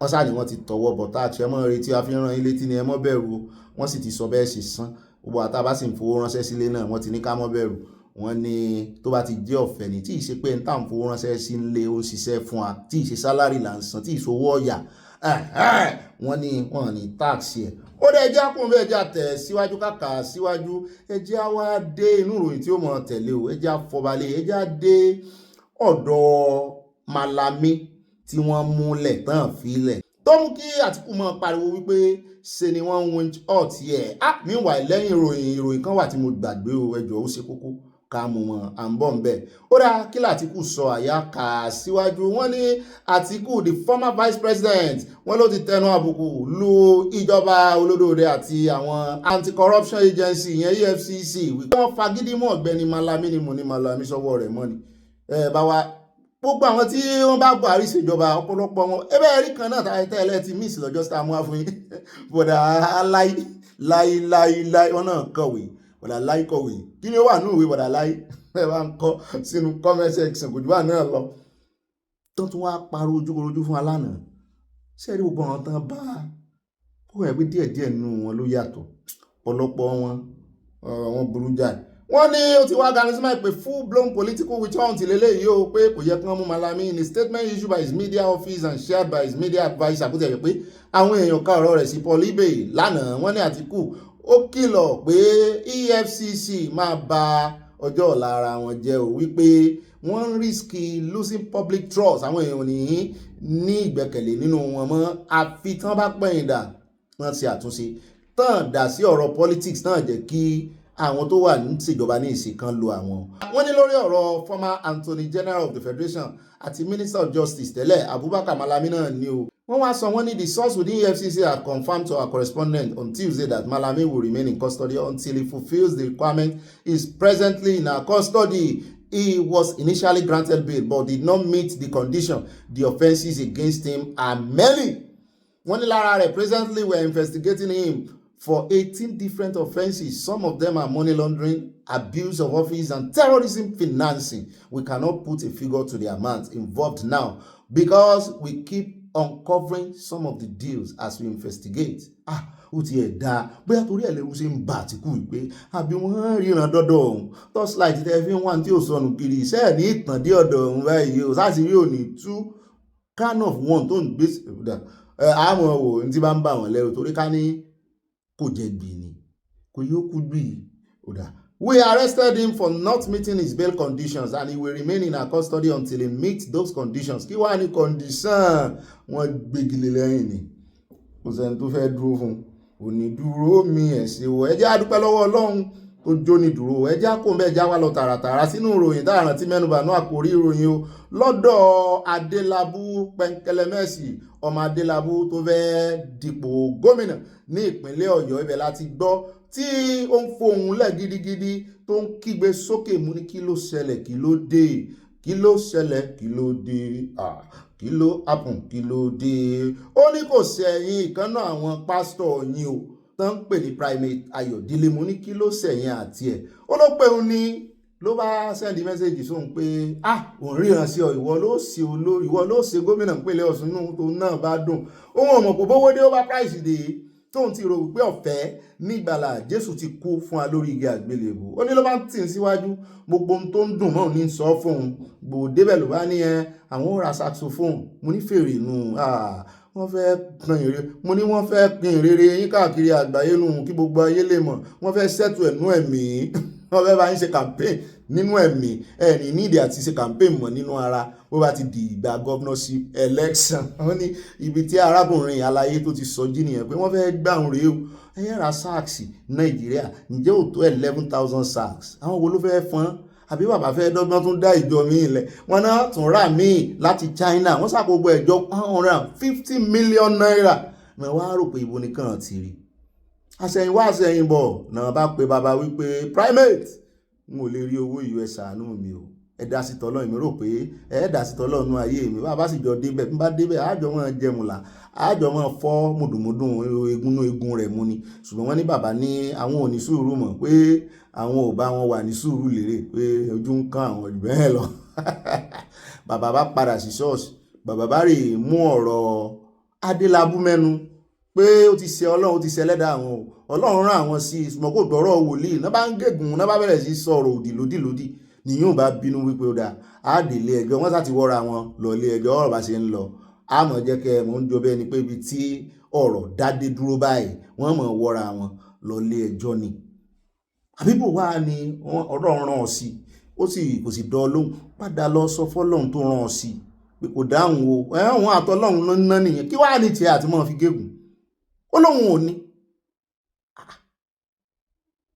ẹ jẹ́ sọ́ra orí pẹpẹ tẹ́ ń lọ kó má jẹ́ wípé ìtúsílẹ̀ tẹ́ ń wá lọ kan mí ilẹ̀ ẹ̀tún bá ń bẹ̀ o kò sí tó kèmí pẹ̀lú yẹn já kó ń bẹ́ ẹjá dọ́dọ̀ iléeṣẹ́ ológun ẹjá wo tí Portugal sọ lórí aircraft tí Nàìjíríà tàn múlẹ̀ títà orí ìmúlẹ̀ tí ò fi rẹ̀ kò fi lẹ̀ o ṣùgbọ́n ká tó lọ bẹ̀ ẹjá kọ́kọ́ dé ọ̀dọ̀ mínísítà tuntun fún defense ní Nàìjíríà ìyẹn Christopher Musa Mubari tán kọ̀wọ́rìn lọ sí ilé General Brigadier Uba tán pa táwọn oṣù àpòpá láìpẹ́ ìpò ara wọn ọmọ wọn ni ìní èjì ẹ̀tàwọn ìkàmọ́ fọlọ́mọ mínísítà dúró ọmọ tí bàbá ìfilẹ̀ rẹ̀ bó ta ní ò tọ́jú wọn ti dọmọ òrukàn ó sì ṣe é ṣe bóyá ìyá yìí bóyá mọ́sà ní dín báyọ̀ àbí kó tiẹ̀ mọ́ níṣẹ́ àwọn ọmọ yìí ó sì rí wọ́n sì pa bàbá wọn nu fídíò torí pé wọ́n sin Nàìjíríà tí trauma yẹn á kúrò lára àwọn rárá ó ti ẹ̀rí kan nínú àwọn ọmọ kékeré báyìí tí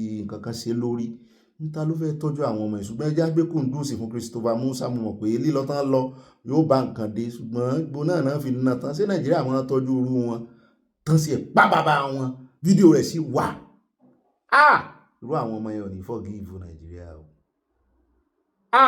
ó dá eléyìí wà mú wa yà sí orí ìròyìn ti Portugal níbi tá a ti gbọ́ tán sọ wípé wọ́n deny wípé àwọn ò mọ̀ nǹkan kan nípa aircraft tí Nàìjíríà rí ìdárúkọ wọn sí o wọ́n ti rí ìròyìn wọ́n ti pín lọ inú tèmi náà ti dùn pé ó ti ẹ̀dá rí nǹkan pọ́n mọ́ lónìí ṣùgbọ́n bá ṣe wá ń sọ̀rọ̀ báyìí wọ́n ní wọ́n ti kàn sí àwọn ilé náà sì ṣe gbójú ọkàn lé ìjọba ní sọ̀rọ̀ ní ìsìn wọ́n ṣe gbójú ọkàn lé ìjọba ló tún refute ẹ̀ ní ìsìn Nigerian refute Portugal summoning envoy over detained plane wọ́n ní kò rí bẹ́ẹ̀ wọ́n ní rọ́ ni ṣé ká kọ́kọ́ kata lákọ̀ọ́kọ́ wọ́n náà sọ mọ́ ambassador súnmọ́ ibi tèmi náà ti kọ́kọ́ wo sàkún ọ̀rọ̀ ẹni pé ṣé Nàìjíríà ti ní ambassador káàkiri ni àyà náà ní òun náà kọ́kọ́ wò bẹ́ẹ̀ o ṣùgbọ́n àwọn kan náà ní ṣàṣojú láwọn embassy mo láwọn diplomat wọ́n ní the Ministry of Foreign Affairs wọ́n ní has rejected reports that Nigeria acting head of mission in Portugal named with head Kefa Alukore was summoned by the Portuguese government over the movement of the Nigerian Air Force aircraft scheduled for maintenance in the European country. Informing journalists on Friday in Abuja, ministry spokesperson Kimebi Ebienfa described the claim circulating online as entirely false. Wọ́n ní irọ́ ni o nǹkan sọ nìyẹn o ó bá wù yín kẹ́ gbà wọ́n gbọ́ èmi ò gbọ́ èmi ò gba ọ̀rọ̀ ìjọba yìí mo fẹ́ gbọ́ wọn. Only the alleged summoning of the Nigerian ambassador in Lisbon by Portuguese authorities over a Nigerian Air Force aircraft heading to Portugal for maintenance is a fake news. The clarification follows heightened attention on the C-130 aircraft that made an unplanned landing in Burkina Faso in early this week. The aircraft en route to Portugal for scheduled maintenance landed in Bobodiso at Burkina Faso's a statement from the Confederation of Sahel states said investigators had highlighted the absence of authorization to fly over the territory of Burkina Faso. The Nigerian Air Force has maintained that the aircraft diverted strictly in line with international aviation protocols. Meanwhile, diplomatic efforts are intensifying. Ọ̀bọ ìwájà yín tẹ́lẹ̀ ẹ wá rí ìtọ́jà rẹ̀ èyí rẹ̀ lẹ́fù lọ́ba ẹjẹ́ àwọn retí òótọ́ lọ́kàn tèmi ó ṣeé ṣe kó jẹ́ pé alákọ̀ọ́kọ́ yẹn lóòótọ́ mi ò fẹ́ gbọ́ ọ̀rọ̀ ìjọba ẹ̀gbọ́n mọ́ rárá ẹ jẹ́ nǹkan alákọ̀ọ́kọ́ yẹn fún yín. Wọ́n ní Portugal has summoned the Nigerian ambassador to explain the seized Nigerian Air Force carrier that warrants their name to be mentioned official in Lisbon. Àwa náà lè ṣiṣẹ́ ìwádìí díẹ̀. Has Nigeria ever ayabantesi? Has Nigeria ever done aircraft maintenance in Portugal? History. Yes, the Nigerian Air Force now was recently heading to for schedule. Before encore, but officially Nigerian sources denied the rumor. Tẹ́lẹ̀ before 2025 kò gbé ọdún kankan jáde o kò gbé ọdún kankan jáde pé Nàìjíríà ti ṣe maintenance ní Portugal èwo lẹ fẹ́ bìlífù mo ti sọ fún yín lánàá pé àwọn ìròyìn táwọn bá ti ń gbé ìròyìn wá fún yín nísìn ọkàn méjì ni ẹja máa fi gbé àṣẹ yóò yà wá báyìí. Ọjọ́ àkà síwájú ẹjẹ́ kú ń bẹ̀ òótọ́ ò farahàn ẹjẹ́ adékẹ́bí níbi tá a ti gbọ́n Jigawa là ń lọ bí tá a ti gbọ́n wọn ní Jigawa to invest 3.5 billion naira on Islamic education for 2026. Ẹ kọ́kọ́ bá ń tẹ̀ sí ẹ bá ń tẹ fọ́nrán wọn sí ná káwo àwọn ọmọ àlùmọ̀ọ́jẹ̀rì ọ̀nà tán fẹ́ fi tún ayé wọn sí. Sangia School in Jigawa State will now have 3 different things to be proud of. 1, you have the Islamic education. 2, you now have numeracy and literacy, and 3, you have some skills that you have learned that will also keep you going in your life. So at least by the time I graduate from Sangia School in Jigawa State, we'll now have 3 different things to be proud of. And with that, we are working with a board of Islamic and Arab Islamic board to issue certificate to those guys. The Jigawa government says it has earmarked 3.5 billion naira for the development of Tangaya education in the state. Tangaya education in Nigeria is an Islamic learning system focused on memorizing the Quran and learning Islamic principles. Kòjúbà náà lọ tán fẹ́ kọ́ nìyẹn tán fẹ́ kó 3.5 billion naira lé lórí. Although the system was self-sufficient through community support and cause in pre-colonial Nigeria, it has faced modern challenges with resources. Wọ́n lọ́nà tán lè fi gba àwọn ọmọ ilẹ̀ ni pé kéwù làwọn ọmọ ìfẹ́ kọ́ wọn lè mọ nǹkan ní ìmọ̀ orí wọn dọ́ta débi pé wọn lè mọ nǹkan mi kéwù nìkan wọn á gbé gbogbo Kùránì sórí. Mo ní gbogbo àwọn tó ti gbé sórí náà ṣé ìsàn náà di Boko Haram mọ́ yín lọ́wọ́ yìí. Ọmọ tó yẹ kẹ́ ẹ kọ́ lẹ́kọ̀ọ́ gidi western education bọ́n ṣe plain bọ́n ṣe ṣùgbọ́n ara arú àwọn ọmọ yìí náà ni àjọ olúwo ní kánrin mọ́ kọ́ńbọ̀n o wọ́n ṣe ń yìnbọn tí yín ni pé òyìnbó ṣe nǹkan ẹ̀yin fẹ́ bàjẹ́ torí ìkórìíra tẹ́ ẹ ní ẹjẹ́ àmọ́ owó tí ó bàjá wọ́n tán kó yín pọ̀ mọ́ yìí ìṣe pìtì o ẹjẹ́ àpọ̀ mẹ́ẹ̀já sáré dé US bí tán ti ní wọ́n sí super tanker kan tó jẹ́ ti Nàìjíríà. Wọ́n ní US seizes Nigerian owned super tanker over alleged crude theft, piracy allegation. The United States Coast Guard, working alongside the U.S. Navy, has intercepted the Nigerian-owned supertanker skipper over suspected crude oil theft, piracy, and other transactional crimes. The 20-year-old very large crude carrier, VLCC, bearing IMO number 930*, is said to be owned and managed by Nigerian-based Tomorrow's Global Ventures Limited, though its registered owner is listed as Triton Navigation Corp in the Marshall Islands. Officials also revealed that the vessel was illegally flying the Guyanese flag at the time of interception. Only U.S. security sources disclosed that the operation was carried out under American law enforcement authority, with President Donald Trump announcing the seizure on 10th December 2025. Beyond suspicion of stolen crude, investigators are probing claims that the tanker transported a significant quantity of hard drugs.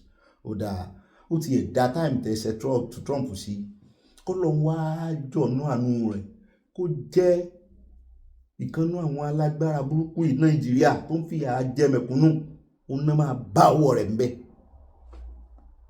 Bẹ́ẹ̀ni, ẹ ṣe bó eléyìí ni ó wà mú catapult àwọn fún yín update lórí eléyìí ni ó mú catapult sọ́dọ̀ Relmore ìkànnú àwọn congressman tó wá Nàìjíríà níbi tí ó ti rè feature káàkiri. Mo rí fọ́nrán rẹ̀ gan níbi tí ti ń sọ̀rọ̀, á tẹ fọ́nrán yẹn sí àkànní lóhùn rẹ̀, ṣùgbọ́n ogun tó ṣẹlẹ̀ lásọ lóhùn tí wà ní Yorùbá.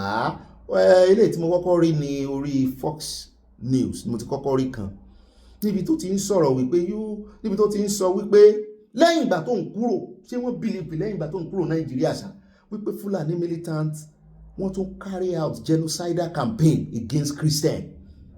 Mo ní bò ló ṣe jẹ́ jáwásí jágbọ̀. Only if you say it's about climate change and farmers herders clash, why are these Islamic terrorists burning down churches, shouting Allahu Akbar, and also attacking Christians who are even in IDP camps in Benue in an attempt to wipe them off their ancestral land? US lawmaker Relmore shares his first-hand experience in an internally displaced person camp in Benue. In the interview on Fox News, More said they are compiling a report of what they saw in Benue and will be submitting it to President Donald Trump, who has been vocal about Erugu. One chance. Well, later lies, one chance US. He also shared how a woman narrated how Islamic terrorists, what's buying for Islamic isi, Jatan Dario, buying for Islamic isi, Bunta Gbọ̀ndànù nínú gbogbo orúkọ tán, tẹ́ ẹ náà fẹ́ bàjẹ́ rí tẹ́ ẹ láwa náà, and Sabusi. Mo block èèyàn bí èèyàn, mo block bàbá kan lánàá lórí ìkànnì wa. Mo block wọn dànù. Ó get at me for the first time. Pé bá ṣe ń lọ ogún tó ìta ń pariwo pé àní kó yàn pọ̀. Alálàáfíà ni o, alálàáfíà ni o. Ṣé inú yín dùn máa ṣe ń pààyàn ní máa ń tán forúkọ Islam pààyàn? Ẹ̀wá ni a sọ, mo bá ń sọ àwọn alálàáfíà, àwọn àjọmọ́ ń lẹ̀pọ̀ ni. Mọ̀ pé kí ìsà àwọn aláàlẹ́ tanú àṣírù mọ́ mi Riscott Adigun àbí mọ́ mi Alájà Solomon ní àmọ́ wá kó pọ̀ mọ́ àwọn kìíní. Kò possible. Ọmọ rí òsì inú ìbọn tí hàn ní kó wọn pọ̀ máwọn olórí ẹ̀ràn mọ́ mi dáadáa bá mi. Àwọn bàbá dáadáa náà wà ń bí tó jẹ́ pé látara wọn ẹ mọ̀ pé ẹ̀sìn àlàáfíà lẹ̀sìn Islam. Ṣùgbọ́n mi máa sọ nǹkan kan, wọn lálàáfíà ara wọn náà kó yí kìíní yìí. Yá sọ̀rọ̀ sí tọrọ wa. Ó dá ajá kó ń bẹ́ wàá mọ̀ ogun tán fojú ara wọn gbó, ṣùgbọ́n ti wá ní pé USA wọ́n ti ṣetán pẹ̀lú ìyẹn. Já wá dé ọ̀dọ̀ ìkànnú àwọn ọmọlẹ́gbìmọ̀ aṣòfin tó ti Benue wá tó náà ganu sí wípé genocide náà ń pè é, ẹ mọ̀ yí ọ̀rọ̀ ń pa àwọn èèyàn àwọn. Ẹni tí ò bá mọ̀ ẹ visit àwọn, ẹ pé àwọn sórí aago pé ẹ fẹ́ wá sọ̀sẹ̀ méjì ń Jos, kẹ́ ẹ wá fojú ara yín, kẹ́ ẹ fojú àwo yín gbọ̀bẹ̀. Ẹ bá ń tẹ̀sílẹ̀ agbára ẹja gbọ́ lẹ́nu ẹ̀. House of Representatives Nigeria ni. If the totif of the entire three people worldwide mentioned in front of the president that there's genocidal killing, if the bishop of the Makudi diocese himself confirmed that there's Christian genocide in Benue, and if the people themselves who have been killed, people in my federal constituency, in my village, who have been tortured and displaced from their communities for 15 years, systematically refusing their return to their ancestral lands, who am I to deny that there's no Christian genocide in Nigeria? The truth of the matter is, there's genocide taking place in many parts of Nigeria. Now, the question is, when we think about genocide, we remember the Tutsi genocide. We remember the southern Darfur genocide, the southern Congo. We remember the genocide against the Jews by the Nazis. So it brings back very negative memories of what genocide actually is. So it is unthinkable that our people, a thief ethnic group of Nigeria, Benue State as a whole, will be subjected to genocide. I don't believe that the thief people of Nigeria can be wiped out, or Benue State can be wiped out from the face of this country. But the truth of the matter is, there's a systematic genocidal attack against many communities in Nigeria. All right, thank you for setting that. Now, I want to ask you with regards to the U.S. delegation's visits to Benue State. I want to believe that you might be privy to some of the outcomes, even though the governor had spoken out. What are some of the outcomes based on their fact-finding mission? Well, I might not be able to say exactly what was discussed in the meetings in the government house in Benue, or what was discussed during the closed-door meetings with the bishops, because the National Assembly caucus was not invited by the state government to participate in these meetings. Don't forget that as an assembly, we have what we call parliamentary friendship groups, where we engage with our counterparts in America and UK and other parliaments across the world. And I'm a member of many of these parliamentary friendship groups. I have been to Washington, D.C. to meet with our colleagues in Congress in America. So we expected that if a congressional delegation is coming to Benue on a fact-finding mission, then members of the National Assembly should have been invited to engage directly with them. But however it is, we have our channels where we also engage with members of Congress in America and other countries around the world. And don't forget that 2 years into the first year into my tenure in the National Assembly, I sponsored a documentary on the IDPs and the insecurity situation in Benue State. This documentary got international attention, and it is one of the tools that has really showcased the displacements and the genocidal attacks going on in Benue State. And so we are hoping that as part of the discussions with the American delegation, one of the things that will be put in place is a mechanism through which we can raise funds and we can come up with programs and initiatives to resettle the over 600,000 IDPs that are currently in Benue State, one of the highest in Nigeria. And this was also confirmed by the representative Riley Moore, who was also part of that delegation, that what he saw physically, and this is what we have been crying about for many years now. Benue State has become the IDP capital of Nigeria, which is really, really unfortunate. And we're hoping that these discussions that have taken place at the state level with the government and with the bishops would have put in place a mechanism through which we can resettle IDPs and get them into productive activities for the benefit of our dear state of Benue State. Ó dá ẹ káàbọ̀ padà ẹja tẹ̀ wájú middle belt náà láṣìwá o níbi tí àwọn ọmọ middle belt tán ti ń lọ ogun wípé àwọn ò ṣe mọ́ o àwọn ò ṣe mọ́ àwọn ò bá wèrè tán o àwọn ò bá wọn ilẹ̀ Haúsá north àwọn Fúlàní apààyàn ní interesting development wọ́n ní thousands march official recognition of middle belt as distinct region Abuja. Tens of thousands of Middle Belt indigenes took to the streets of the Federal Capital Territory today in a massive but peaceful protest calling on President Bola Ahmed Tinubu to formally recognize the Middle Belt as a distinct geopolitical and administrative region separate from the North. Let them come on, carrying bold banners and placards. Protesters gathered from early morning along Ahmadu Bello Way, Igbo Square, and the three arms of zone chanting in unison, Middle Belt is not North. Kì í ṣe ilẹ̀ Haúsá, kí ló dé àwọn wo gan-an dá kíní ìpọ̀nà? Ìkà ni wọ́n o. Wọ́n wo náà pín Ìlọrin pọ̀ mọ́ North. Wọ́n wo náà dá kíní àtayébáyé láti máa gbọ́ Middle Belt. Ìgbà yẹn a máa gbá àwọn kan tó máa ń pè ní Bendelite. Àwọn dà. Àwọn kan dá ogbó ẹ̀ pọ̀. We are Middle Belters, not Northerners. The protesters, a colorful mix of TV, Idoma, Berom, Egon, wọ́n sá pọ̀lọ̀ ìbìrà náà wà ní wọn Ìgálà, Ugba, àwọn tí Kogi, and dozens of other ethnic nationalities wore traditional attires and waved Nigerian flags alongside green, white, green. Kan sá mọ́ dàbọ̀ bolẹ̀, bọ́n sì dàbọ̀lẹ̀ ní ìbúná ti pa wọn lẹ́nu Adamawa. Kò sí fọ́nrán rẹ̀ ní àyá. Ó yá bá ń wá pápápá. Ẹjẹ́ àtẹ̀wájú bá àyá bá rí àlò. Ó rẹ̀ ẹjẹ́ wá kó ń bẹ́ ẹjẹ́ wá sáré dé ilé ẹjọ́ gíga pátápátá the Supreme Court ní Nàìjíríà níta ti gbọ́ wípé wọ́n ti yí ẹjọ́ àti presidential pardon tó dárí jìn arábìnrin Maryam Sanda tán sọ wípé ó pa ọkọ rẹ̀. Wọ́n ní wọ́n fún ní presidential pardon. Àwọn ọmọ Nàìjíríà pariwo lé ààrẹ lórí pé kò tọ́ sí. Ṣùgbọ́n bá a ṣe wá gbọ́ wọ́n ní Nigerian Supreme Court has set aside the presidential pardon granted to Maryam Sanda and restored it. Wọ́n sì ti dá padà sí orí ìdájọ́ kú wípé yóò kú ni o torí òun ló pa ọkọ rẹ̀ Biliaminu Bello kì í sì ṣe pé ó sì ṣe pa ó mọ̀ọ́mọ̀ pa ni ó ti kọ́kọ́ gbìyànjú àti pa tẹ́lẹ̀ kó tó wá làlùyọ. Sanda was convicted by an FCTI court in 2020. Bẹ́ẹ̀ náà sì la gbọ́ wípé ó ti ń prepare ẹjọ́ kò tẹ́mi lọ́rùn tẹ́lẹ̀ ṣùgbọ́n ilé ẹjọ́ Supreme Court báyìí kò síbi tó fẹ́ gbẹ́jọ́ lọ mọ́ kò síbi tó fẹ́ gbé lọ mọ́ kí tí ẹ ṣe life imprisonment gan la gbọ́ wọ́n fún wọ́n ní later gan by court of appeal President Bola Tinubu later commuted the sentence to 12 years imprisonment on humanitarian grounds. Imagine life imprisonment here gan wọ́n tún sọ di 12 years in a 4-1 verdict delivered on December 12, 2025. Lónìí, wọ́n ní the Supreme Court dismissed her final appeal and ruled that the pardon was improperly issued while her case was still active in court. pé kéèsì wà ní court ẹni tó bá ti dá ẹjọ́ rẹ̀ náà máa ń fún ní pardon good ẹni tó bá ti dá ẹjọ́ rẹ̀ tí ò sì appeal fúnra ara rẹ̀ ló fọwọ́ ara rẹ̀ appeal àwọn ẹbí Biliaminu wá padà sílé ẹjọ́ wípé ó yá ẹjẹ́ àjọ náà tán bí owó. Justice More Adume, who read the lead judgment, stated that the evidence firmly established her guilt and left no room for doubt. He further added that the executive cannot interfere in a homicide case still undergoing judicial review. One justice dissented, though details of the minority opinion were not disclosed. Were not disclosed. Àmọ́ bóyá wọ́n tún máa reissue pardon báyìí. Àmọ́ bó ṣe wà important sí sólódó dẹ.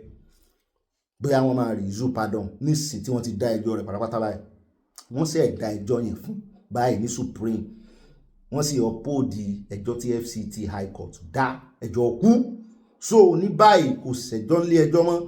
Bóyá àtún wá gbọ́ tó lódòdó yóò tún gbé list mi jáde wọ́n yẹn fòkọ rẹ̀ sí torí yóò bà wọ́n báyìí pé ààrẹ Tinubu láti rè jókòó dáadáa gbogbo ọ̀rọ̀ wọn gbogbo ìṣe wọn bí ìgbà tó jẹ́ pé wọ́n kàn ń pọn mi inú àpẹẹrẹ ni ọ̀rọ̀ wọn ò múlẹ̀ lójú tèmi bó ṣe rí nu wọ́n pàṣẹ èyí tí ìṣe presidential pardon gan tán kàn máa pàṣẹ àwọn tán fi ṣe alábàṣẹpọ̀ wọn lọ́gàlọ́gà kò sí èyí tó ń gbàṣẹ wọn sí wọ́n tún padà wà tún tẹnu mọ́ imagine. Ó dẹ̀ ẹjẹ́ àtẹ̀síwájú ìwó ló kàn bẹ̀rẹ̀ ẹjẹ́ lọ tààràtààrà sínú ìrìn tí ó mọ̀ tẹ̀lé ẹjẹ́ àti mútadélábù mọ́ àti ẹjẹ́ lọ sí ọ̀dọ̀ Ọ̀dàbáyọ̀ Ọ̀nànúgà lórí iṣẹ́ tí ààrẹ rán wọn sí àwọn kọngílátọ̀ ọmọ Nàìjíríà tán sọ wípé inú ń bí àwọn ní ìjọ́ mélòó kan náà gbé kó sí lọ Ministry of Finance tán sọ wípé owó tán jẹ àwọn kan san o mo rò pé ààrẹ ti rí làárẹ̀ ṣe wá ní àwọn òràwọ̀ ẹ̀bẹ̀ sí hàn pé ṣùgbọ́n ó dùn àwọn gan pé irú ẹ̀ lè ṣẹlẹ̀ lábẹ́ ìṣèjọba àwọn ọmọ ní ara ń tà ń sọ náà ni ẹjẹ́ àbúrò lẹ́nu Bọ̀dàbáyọ̀ bọ́n ṣe bẹ àwọn kọngílátọ̀ tán ra owó ẹ̀bẹ̀ sí hàn tí wọ́n sì ṣèlérí àwọn àmọ́ ìgbà tán mú lè rí ṣe ẹ bá ń tẹ̀sí pápá àròjọ mùsùlùkùn. And that's to inform you that in the course of the FEC meeting, the president expressed very, very grave displeasure about the fact that contractors are being owed money. He actually said he was upset, and then he set up a committee of about 6 ministers and said he should look into the problems of giving funds of paying those contractors. The DG of procurement actually told the president that about 2,000 contractors are being owed money, and this said made the president very, very upset. So the following ministers are going to look into the problem to really find a solution to find the money that they should be paying contractors. The president said he's not happy at all and wants good solution. So the committee is made up of the Minister of Finance and the Coordinator of the Economy, Minister of Economic Planning, the DG Budget, the Minister of Works, the Minister of Education, and the Minister of Housing, Minister of Marine and Blue Economy, and the Chairman of Federal Inland Revenue Service. All of them are supposed to sit down, develop as a committee, and then go to the president to tell him the solution they have found in allocating funds to pay contractors. I said this matter was, the president was not happy, and he made it very, very clear. So with me today is the Minister of State for Industry, Senator Eno. So we will talk about what the FEC decided as regards this ministry. I want over to him to look at the problem. So I think we have gone beyond finding reasons, but we have to look at the problems. What has been causing this problem? Why we've had the federal revenue person saying we are getting more money and so on. So what could be the cause of this thing? So that's why he set up a multi-ministerial committee to look at the problem to really find out what the cause. He even said that as a sovereign country, you can go and borrow to pay those contractors. But I think by the time the committee meets him today, I think we'll find a solution. Ó dá káàbọ̀ pápápá láti ẹja wá dé Ọ̀wọ̀ níbi tá a gbọ́ pé wọ́n ti ń gbọ́ ẹjọ́ tráyà àwọn márùn tán mú lórí wọ́n ti lọ ṣe másákà tó ṣẹlẹ̀ lọ́wọ́ lọ́jọ́ sí terrorism act tó ṣẹlẹ̀. Wọ́n ní ẹni tó jẹ́ priest tó jẹ́ pastor lọ́jọ́ tí àwọn ọ̀daràn yìí wọlé wọ́n ní àwọn náà sọ̀rọ̀ ní court. Wọ́n ní àwọn náà preside lórí service tán ṣe ní church lọ́jọ́ yẹn. Wọ́n ní nígbà tí mass náà wọ́n ṣe ní Catholic wọ́n ní mass is coming to close. They suddenly heard a loud noise followed by sporadic pa, which created commotion and chaos among the congregation. Facing the congregation, he initially thought someone had fallen, but then saw two members of the community quickly lock the main entrance. An elderly person rushed to him and informed him they were under attack. Òun náà wàá gbọ́ bá ṣe ń yin ìbọn yẹn, ìbọn bí bọ́ ṣe ń dún lákọlákọ. Wọ́n ní pásítọ̀ yìí ní òun kọ́kọ́ fẹ́ gbagiri lé fẹ́ júbà ìhòòrò, ṣùgbọ́n wàá rò wípé àwọn ọmọ kéékèèké wà ń bí iṣẹ́ tọ́lọ́run rán àwọn olùṣọ́ àgùntàn làwọn. Jésù gan ò fi àwọn àgùntàn lẹ̀ lọ́jọ́ sí i, bó làwọn ṣe wá fi àwọn ọmọ ilẹ̀ àtàwọn bàbá owó àwọn náà wà spiritually. He and some members immediately tried to move the children to safety. He said the only place available for refuge was the church restroom, where they continue to hear. Wọ́n níbẹ̀ náà ni ìbọn ti ń dún jù. Wọ́n ní wọ́n bá tún ju àdó olóró méjì. Wọ́n ní lẹ́yìn tán wá ju ìkẹta, ìyẹn ló súnmọ́ ibi tí àwọn ọmọ yìí wà, tí ó sì jẹ́ wípé ó mílẹ̀ títí tó fi ṣí ilẹ̀kùn. Wọ́n ló sọ pé the effect was like the grand opening to swallow us immediately. So the attack continued. After a while, some of our church members came into this place and notified us that those who came to attack had left. He said that after the attackers fled, he stepped out to see ẹ̀jẹ̀ àti àwọn olùjọ́sìn tí wọ́n ti fara gbọ́ta, wọ́n fara gbọgbẹ́, wọ́n fara káásá. Pé ntọ́lọ́run fi yọ lọ́jọ́ náà ni wípé òun du àwọn ọmọ yẹn. Mo wá wò pé imagine ká sọ wípé ó fẹ́ sá lọ tí ò du àwọn ọmọ yẹn, bóyá ọwọ́ wọn ní bàṣásí, bóyá ọwọ́ wọn ní bàṣásí. Ntọ́lọ́run fi yọ nìyẹn, kẹ́ ẹ bá mọ̀ wípé nǹkan kan lèyìn ó ṣe tí ó fi rá àánú gbà. Bẹ́ẹ̀ ni tó fi rí àánú gbà, kankan ló ní ó attract àánú. Ìwọ náà ó ṣàánú ni, toró ní ẹni tó bá ṣàánú yóò rí àánú gbà. Lè lágbára ó sá lọ jẹ́rìí lòdì sí àwọn 5 ilé ẹjọ́ ni ẹ bá ń fi sínú àdúrà yín pé wọn ní bọ́ ń bẹ̀. Àwọn tó kù tán tí rí mú, Ọlọ́run ó jẹ́ kọ́wọ́ bá wọn. Ń jọ bí ẹni wípé pressure tí ìjọba Amẹ́ríkà ń fún Nàìjíríà, ìjọba Nàìjíríà lẹ́nu ọjọ́ mẹ́ta, ẹ rí pé bàbá Fágbèmí náà sọ wípé lára táwọn mú bọ̀ àti ìfọ̀rọ̀wérọ̀ táwọn ní mítìnì táwọn ṣe pẹ̀lú àwọn delegate Amẹ́ríkà ni wípé wọ́n ní kí ló dé tí wọn kì í tètè ṣe ìgbẹ́jọ́ àwọn terrorism. Eléyìí yóò yá, ó sì dá ẹjọ́ ọkú ni ní ṣòroṣe àfẹ́kàn. Ó ní 20 years yẹn gan ó yẹ kán review ẹ̀ padà ṣẹjọ́ ọkú. Ilé ìkan náà àwọn ọmọ ẹgbẹ́ ISWAP tán náà dájọ́ 20 years ó yẹ kán review ẹ̀ padà. Ẹ jẹ́ àtẹ̀síwájú, a sì ń lọ sọ́dọ̀ bàrà wá sí wo àní pẹ́ńbẹ̀. Ẹ jẹ́ wá sáré dé ìpínlẹ̀ Bayelsa níbi tá a ti gbọ́ wọn ní ọ̀rọ̀ polúkúmuṣu ọ̀rọ̀ dìbò ló yà ní ìjọba ìpínlẹ̀ Bayelsa nígbà tí ẹ̀yin ológbò ìkànnù wọn kanlẹ̀. Wọ́n ní gbì náà gbọ́nlẹ̀ o, wọ́n ní erinwo àjànàkú igbákejì gómìnà ó sùn bí òkè. Wọ́n ní there is growing concern across Bayelsa State after reports emerged that the deputy governor, Senator Lawrence Ewu-Japo, was rushed to the hospital following a sudden collapse at the government house in Yenagoa, the state capital. The incident which occurred on Thursday afternoon reportedly caused immediate alarm among his aide staff, government officials, while the exact cause of the collapse remain unknown. Source said Ewu-Japo slumped unexpectedly while attending to official duties, lẹ́nu iṣẹ́, prompting an urgent response from his aides and security personnel. So bẹ́ẹ̀ náà ni wọ́n tẹ àtẹ̀jíṣẹ́, wọ́n sì pe ìkànnà àwọn tí ń bá ṣiṣẹ́ pọ̀, ṣùgbọ́n àṣẹ̀yìnwá àṣẹ̀yìnbọ̀ ìyún ò nílò òótọ́ ló ṣubú, ṣùgbọ́n àwọn ò lè sọ nǹkan kan mọ́. Lẹ́yìn ìgbà náà wọ́n fẹ́ fìbò, ṣùgbọ́n lẹ́yìn ìgbà náà kò pẹ́ lówó ọ̀rọ̀ lẹ́ àná ni ẹgbẹ́ PDP, torí ẹgbẹ́ PDP ní í ṣe náà wá jẹ́ alábọ̀ náà jẹ́ òye wa wípé ó ti jọ́ lọ́hùn ní pé ó mú lé lẹ́nu iṣẹ́, ṣé stress láàpè yìí. Wọ́n kan ní ìpè àwọn aráàlú ló mú ní igbákejì lòun bẹ́ẹ̀ pé ó bá tiẹ̀ mú yàn ẹni tó yẹ kán fi sùn, bóyá gómìnà wọn ní í ṣe tí ò dáa fún wọn ló yẹ kán sùn. Ó dáa o, ẹni rẹ̀ lámọ̀ rí irọ́ ẹ̀mọ́jà fikú yọ ọ̀yàn o, òun ti bá tiẹ̀ lọ́nu, ó ti ń bá ẹlẹ́dàá rẹ̀ rojọ́ báyìí. À ń kìlọ̀ fún ọ káwọn yòókù kan fi kọ́gbọ́n ni, ṣùgbọ́n èyí tó bá jáni ní lára nù wọn ṣẹ́ wọn ò ní kíje o.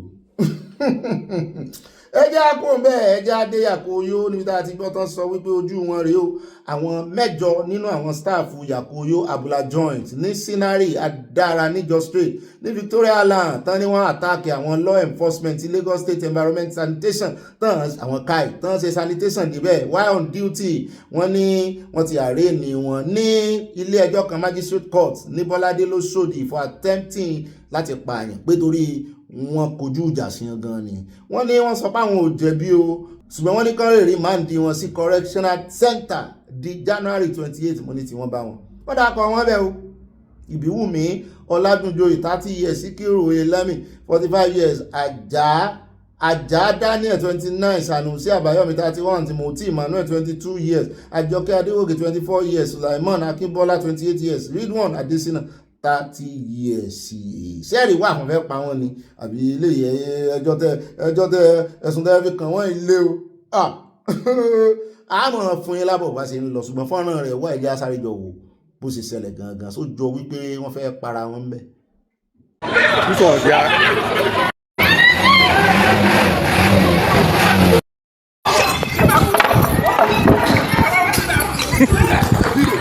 Yes.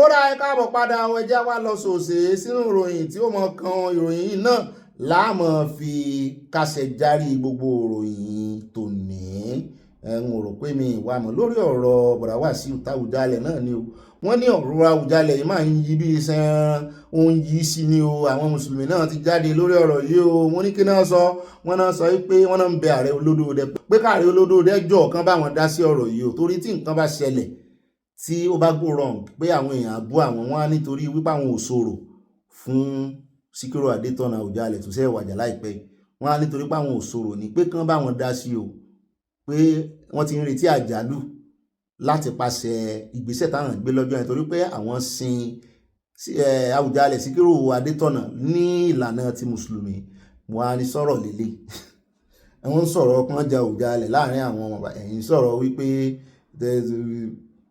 anyway wọ́n ní the bar amòfin of Ijebuland Abdulwasiu Oduwole has urged kingmakers to remain neutral in the selection of the next Àwùjalẹ̀ of Ìjẹ̀bú wọ́n ní ká má gbowó lọ́wọ́ èèyàn o gbogbo eléyìí táwọn ń gbọ́ lórí ọ̀rọ̀ bọ̀dá Wàsíù wọ́n ní kò fanimọ́rọ̀ wọ́n ní ó já wọn tàn mọ́ ìyẹn àwọn afọbajẹ to refrain from any form of corruption and not allow money bags to hijack the selection process. The Àwùjalẹ̀ throne became vacant on July 13th following the passing of Oba Síkírù Adétọ̀nà who reigned for 65 years. While expressing confidence in the credibility of the kingmakers, Oduwole in a statement made available sí àwọn oníròyìn lónìí ó ní he urged them to allow only the best interest of Ijebuland to guide their decision. Bẹ́ẹ̀ náà la gbọ́ tán ní bàbá kan tí wọ́n dá fáwọn náà jáde sórí agbègbè báyìí mo ní sèyí ṣe babaláwo TikTok ọláwọn ò mọ̀ wọ́n ló sàn sọ wípé orí adé lórí Wàsíù pé bàbá kan dáfà rẹ̀ wọ́n ní bẹ́ẹ̀ gbogbo àwọn babaláwo síta gbogbo àwọn tí wọ́n bá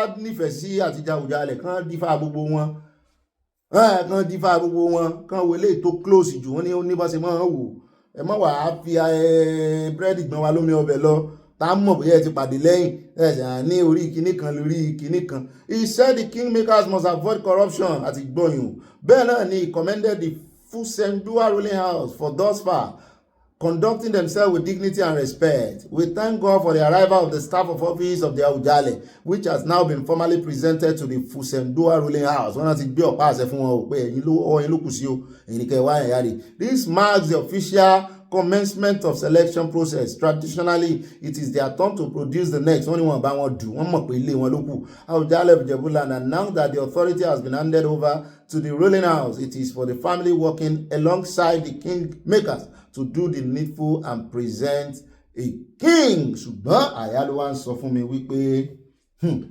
bọ̀dá Wàsíù tó máa fọwọ́ bọ̀dá Wàsíù torí ìbọn ranjúmọ́ yìí pé yóò lè o.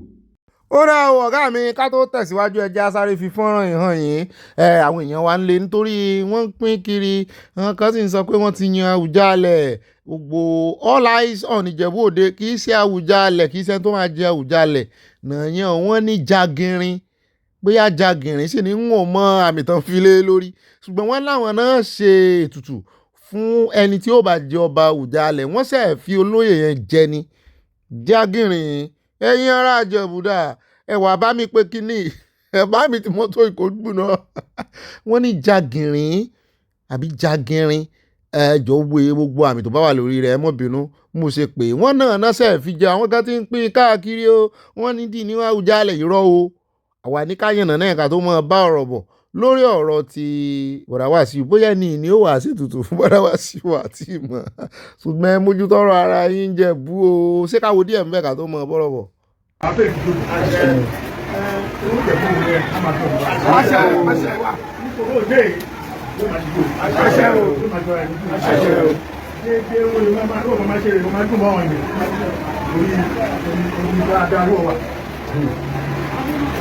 Ìfọ́n tó fà àdújú rẹ̀ ó ti pẹ́ ló ti ń ṣe ilé tó ń gbàṣẹ ká máa sọ nígbà àpapọ̀ wáyé wáyé tó máa mú ọba ọmọ ẹgbẹ́ ọba méjì ó ti ṣe ilé ẹ̀rọ gbé kọ́ wá ṣe ìgbà ó dẹ̀ sùn wọn báyìí wọ́n ti ń lò 20 years lọ́nà yìí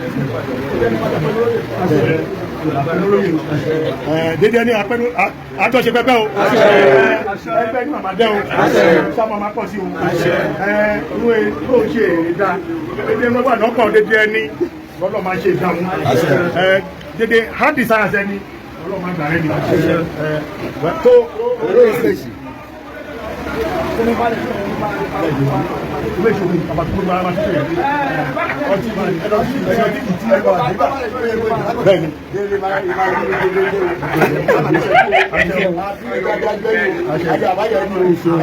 ilé ìṣe trọ́fì o ilé ìṣe trọ́fì o. ẹgbẹ́ ilé ìṣe trọ́fì o. àmì o ajẹ́ o.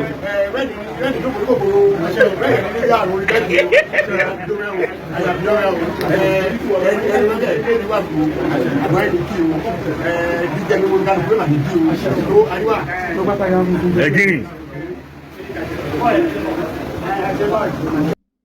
Pé yóò lè o torí tán bá ń sọ agbára ẹ gbàgbé olórin bọ̀dá Wàsíù lóòótọ́ ẹ jẹ́ á sọ̀rọ̀ bí tọ́rọ̀ wà ẹ jẹ́ á fi kọ̀ǹdíṣàn Nàìjíríà wo ọ̀rọ̀ yìí ẹ má fi ojú lásán wò kọ̀ǹdíṣàn Nàìjíríà ní kẹ́ ẹ jẹ́ ká fi wò tán bá ń sọ̀rọ̀ agbára anyways àwọn ọmọ Ìjẹ̀bú náà ò ṣe fọwọ́rọ́ sẹ́yìn ìkankan náà wọn ò ṣe fọwọ́rọ́ sẹ́yìn bọ̀dá Wàsíù olórin ni wọ́n lóòótọ́ ṣùgbọ́n bọ̀dá Wàsíù olólórí gan ẹni wọ́n sì fẹ́ olórí mi àwọn mọ̀nú àwọn ìyáálé bẹ́ẹ̀ náà látún ti wá rí tán ní wọ́n grant interview allegedly ni wọn ò tí ì rí interview yẹn wò wọ́n ní wọ́n sọ wípé whenever I'm done with a woman I normally leave my clothes and shoes in her house, most especially if she's got children for me. I normally use it as a souvenir or remembrance. These are some of the street credibility I learnt earlier and it has helped me so far in life. Alhaji Wasiu Masha wọ́n ní wọ́n sọ bẹ́ẹ̀ nù kìíní ẹgbọ́ sẹ́yìn ti gbọ́ tó bá jẹ́ bẹ́ẹ̀ ni a jẹ́ wípé wọ́n tètè rántí gbogbo àwọn tó bímọ fún wọn tó bá jẹ́ bẹ́ẹ̀ ni mi ò tí ì gbọ́ o a jẹ́ pé wọ́n tètè rántí gbogbo àwọn tó bímọ fún wọn wọ́n sì rí gbogbo àwọn ọmọ wọn náà tàn bí fún wọn kò ní sọ́màlè nínú wọn ààfin sì fẹ́ a jẹ́ pé kò ní ìdí kan rí ìfẹ́ olórí mi ń ta mọ́ gbogbo wọn ó di olórí ọba ìsí ìfẹ́ èèyàn kan tẹ́lẹ̀ ayọ̀ ọba mọ́ pọ̀ kò jù bá náà lọ lórí ọ̀rọ̀ bọ̀dà wá sí wọ́n dára yín láàmú ẹ̀ ń bá lágbára nù wọn ni ọ̀rọ̀ ọba jíjẹ́ sì ti kọjá kínní tírú olúwo fi lè jọba ń wù ẹ bá ń gbọ́ pé kì í sóhun ló kàn lọ́n ló mọ ẹni tó kàn gan adọ́ngbà kan náà tó wá láti London tí wọ́n sọ̀rọ̀ báyìí ìgbà tí mo gbọ́rọ̀ ẹnu bọ̀dá náà báyìí mo rí pé sáà ti fi nǹkan ṣe bọ̀dá ìṣá orí adé wa ẹ wá wo ẹni tí wọ́n ní òkàn ẹ wá wo bí ṣe ń ba ìlú jẹ́ pẹ̀lú ọ̀rọ̀ ẹnu rẹ̀ anyways Nigeria ni anything can happen àní rí jù báyìí lọ́nù ròyìn tòní àfẹ́pẹ́jọ àti pé oníyàn sí ọlọ́bẹ̀ sí àwọn àfẹ́jẹ́ náà akọ ìbínú yóò yá kò ní yẹ̀lẹ̀ ànídànù bí omi ìsanwó nǹkan ò ní sẹ́mi wa o God bless you bá kángọ̀ yín náà rí o ó sì fi tì mí náà ní gbogbo àwọn fìlà tí wọ́n wọ́n dé I see you tomorrow bye for now. Aya ṣé abala ń bára yìí wà fún àbí ò bá síjà palẹ̀ mọ́.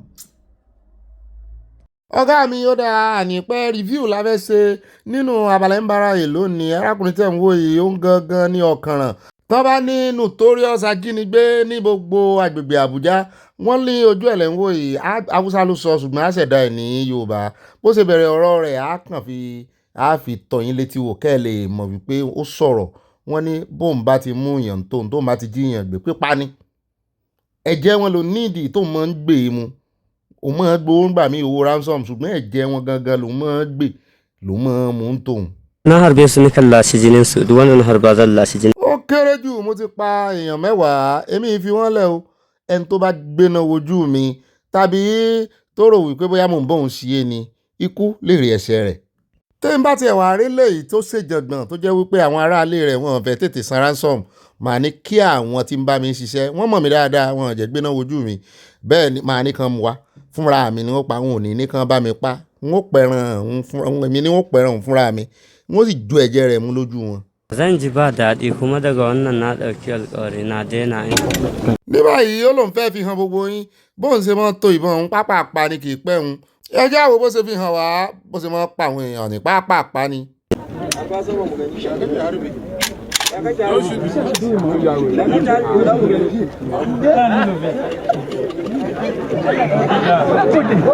abẹ́ ìtúrí ó tún rẹ́rìn-ín ó mọ̀ ga ọ̀daràn ṣùgbọ́n lára àwọn tí wọ́n jẹ̀yà lọ́wọ́ rẹ̀ lára àwọn tí ẹbí wọn san ránsọ́ọ̀mù fún ẹ jẹ́ á gbọ́ ohun tó ṣẹlẹ̀ gangan àwa náà là á ṣe ògbùfọ̀ rẹ̀. arákùnrin yìí ní ẹ̀gbọ́n òun náà mú náà jí gbé pé wọ́n sì béèrè 5 million mo ní lórí ẹ̀mí kan 5 million naira ẹ̀mí náà ló chíìpù tóun ẹ̀mí odidi èèyàn èló gan náà ń tẹran màálù. ṣùgbọ́n mo ní mi ò níye tó yẹn adúnàdúrà sórí 350,000 láti 5 million. wọ́n sọ ọ̀gángan ibi tí wọ́n mú wá bí wọ́n ṣe rìn. ọ̀gbẹ́ni wúmà burúkú yìí ni mo pàdé wá fi ọ̀kadà gbé mi ni bó ṣe gbé mi báyìí ó gbé mi dáàrin àwọn èèyàn rẹ̀ àfi bó ṣe wá sọ fún mi pé àwọn ti jóun náà gbé kí ìṣèmi náà jí gbé. ńgbà tá a fi débẹ̀ tójú rẹ̀ ó fi wálẹ̀ mo bẹ̀bẹ̀ ó ní rè wá 5 million naira wá mo ní tẹ̀gbọ́n mi gan àti ìrísàn ó gba 350,000 yẹn lọ́wọ́ mi o bó tilẹ̀ jẹ́ wípé kò jẹ́ kí n fojú rí ẹ̀gbọ́n mi ṣùgbọ́n àsẹ̀yìnwá àsẹ̀yìnbọ̀ mo rí ojú rere àtàánú gbà lọ́wọ́ rẹ̀ ó fi mí lẹ̀ lẹ́yìn ìgbà tó gba 350 kò fẹ́ gbọ́n mi lẹ̀ o wọ́n sì nígbà tán bí àwọn oníròyìn náà bí ó ní bẹ́ẹ̀ gẹ́lẹ́ ló ṣe rí bẹ́ẹ̀ náà ló tún tú àṣírí pé ọ̀pọ̀lọpọ̀ àwọn èèyàn ló wà nínú igbó tí wọ́n ń ṣerú iṣẹ́ tàwọn yìí bàbá wa kan sì pàkíyèsí wá sí inú abala comment section wípé àwọn èèyàn wora wọn ràn lẹ̀ Yorùbá ni nígbà tán jí Ọ̀jájú ni gbé. Nigerians, help me. Your 100,000, 50,000, 1 million will go a long way to. My name is Prince Enola Ojajuni. My name is Prince Enola Ojajuni. God bless you. abẹ́ẹ̀rí òun ni àwọn èèyàn ti gbàgbé rẹ o ṣùgbọ́n àwa sì rántí olórí ọ̀dọ́ ní inú ẹgbẹ́ Afẹ́nifẹ́re ńgbà kan oúnjẹ bẹ́ẹ̀ ni pé náà ti kó ń bẹ́ẹ̀ ní ìsìn ojú rẹ̀ ti là ní ìsìn ó kìlọ̀ ó sì press brief ó pàkíyèsí gbogbo àwọn olórí ilẹ̀ Yorùbá tó fi dórí gómìnà ó pàkíyèsí gbogbo àwọn olórí àwọn ọlọ́pàá DSS sí lẹ́yìn ìgbà náà a gbọ́ pé wọ́n tún invite ẹ̀ ó ń jọ bẹ́ẹ̀ ni pé wọ́n tún fẹ́ pa lẹ́nu mọ́ àwọn kan ṣùgbọ́n ó sọ̀rọ̀ sókè ó ní àwọn ará bíi òun gbóhùn wọn òun gbọ́ discussion wọn nígbà tán jí òun gbé òun wọlé ti ikú wọn lọ Ọlọ́run ló yọ òun ó ní ajá òun wọlé tẹkùn wọn orí ló yọ òun tí ó fẹ́ jẹ̀wẹ̀ báyìí ni wọ́n ń sọ nínú ọ̀rọ̀ wọn páwọn sì ń bọ̀ àwọn ń bọ̀ ní Oǹdó àwọn ń bọ̀ ní gbogbo agbègbè Kogi mọ́ Kwara ó sọ fún wa ìgbégbèsẹ̀ ni wọ́n wá ń sáré kiri gbogbo sí sáré kiri wọn náà sí nìsín wọ́n tún ń dá aṣọ ẹgbẹ́ ni wọ́n ń dá family aṣọ ẹbí làwọn gómìnà yín náà fi ń ṣe security summit tí ì ṣetán ẹ jẹ́ àtúnrán yín létí ń tọ́ Ọ̀jájú ní sọ. We're going to remove it. The purpose of this press conference is to address, as a matter of urgency, to address a very critical security challenge that is facing the Southwest, particularly the Ondo State government. I hereby call on His Excellency, the Governor of Lagos State, Sanwo-Olu, to convene a very serious security, Southwest Governor security meeting and youth involvement in order for us to tackle this security challenging the Southwest. And also, I'm calling on the Governor from Ondo State, Honorable Lokayida, to His Excellency. He can record after I've been released, about 6 to 5 incidents have happened in Ondo State, and more are still coming. And to further strengthen the security architecture of Southwest, the Southwest security needs to be taken consciously as matter of urgency because the Fulani herdsmen, they are here to attack, particularly Ondo State, based on political promises that these people failed during the general election.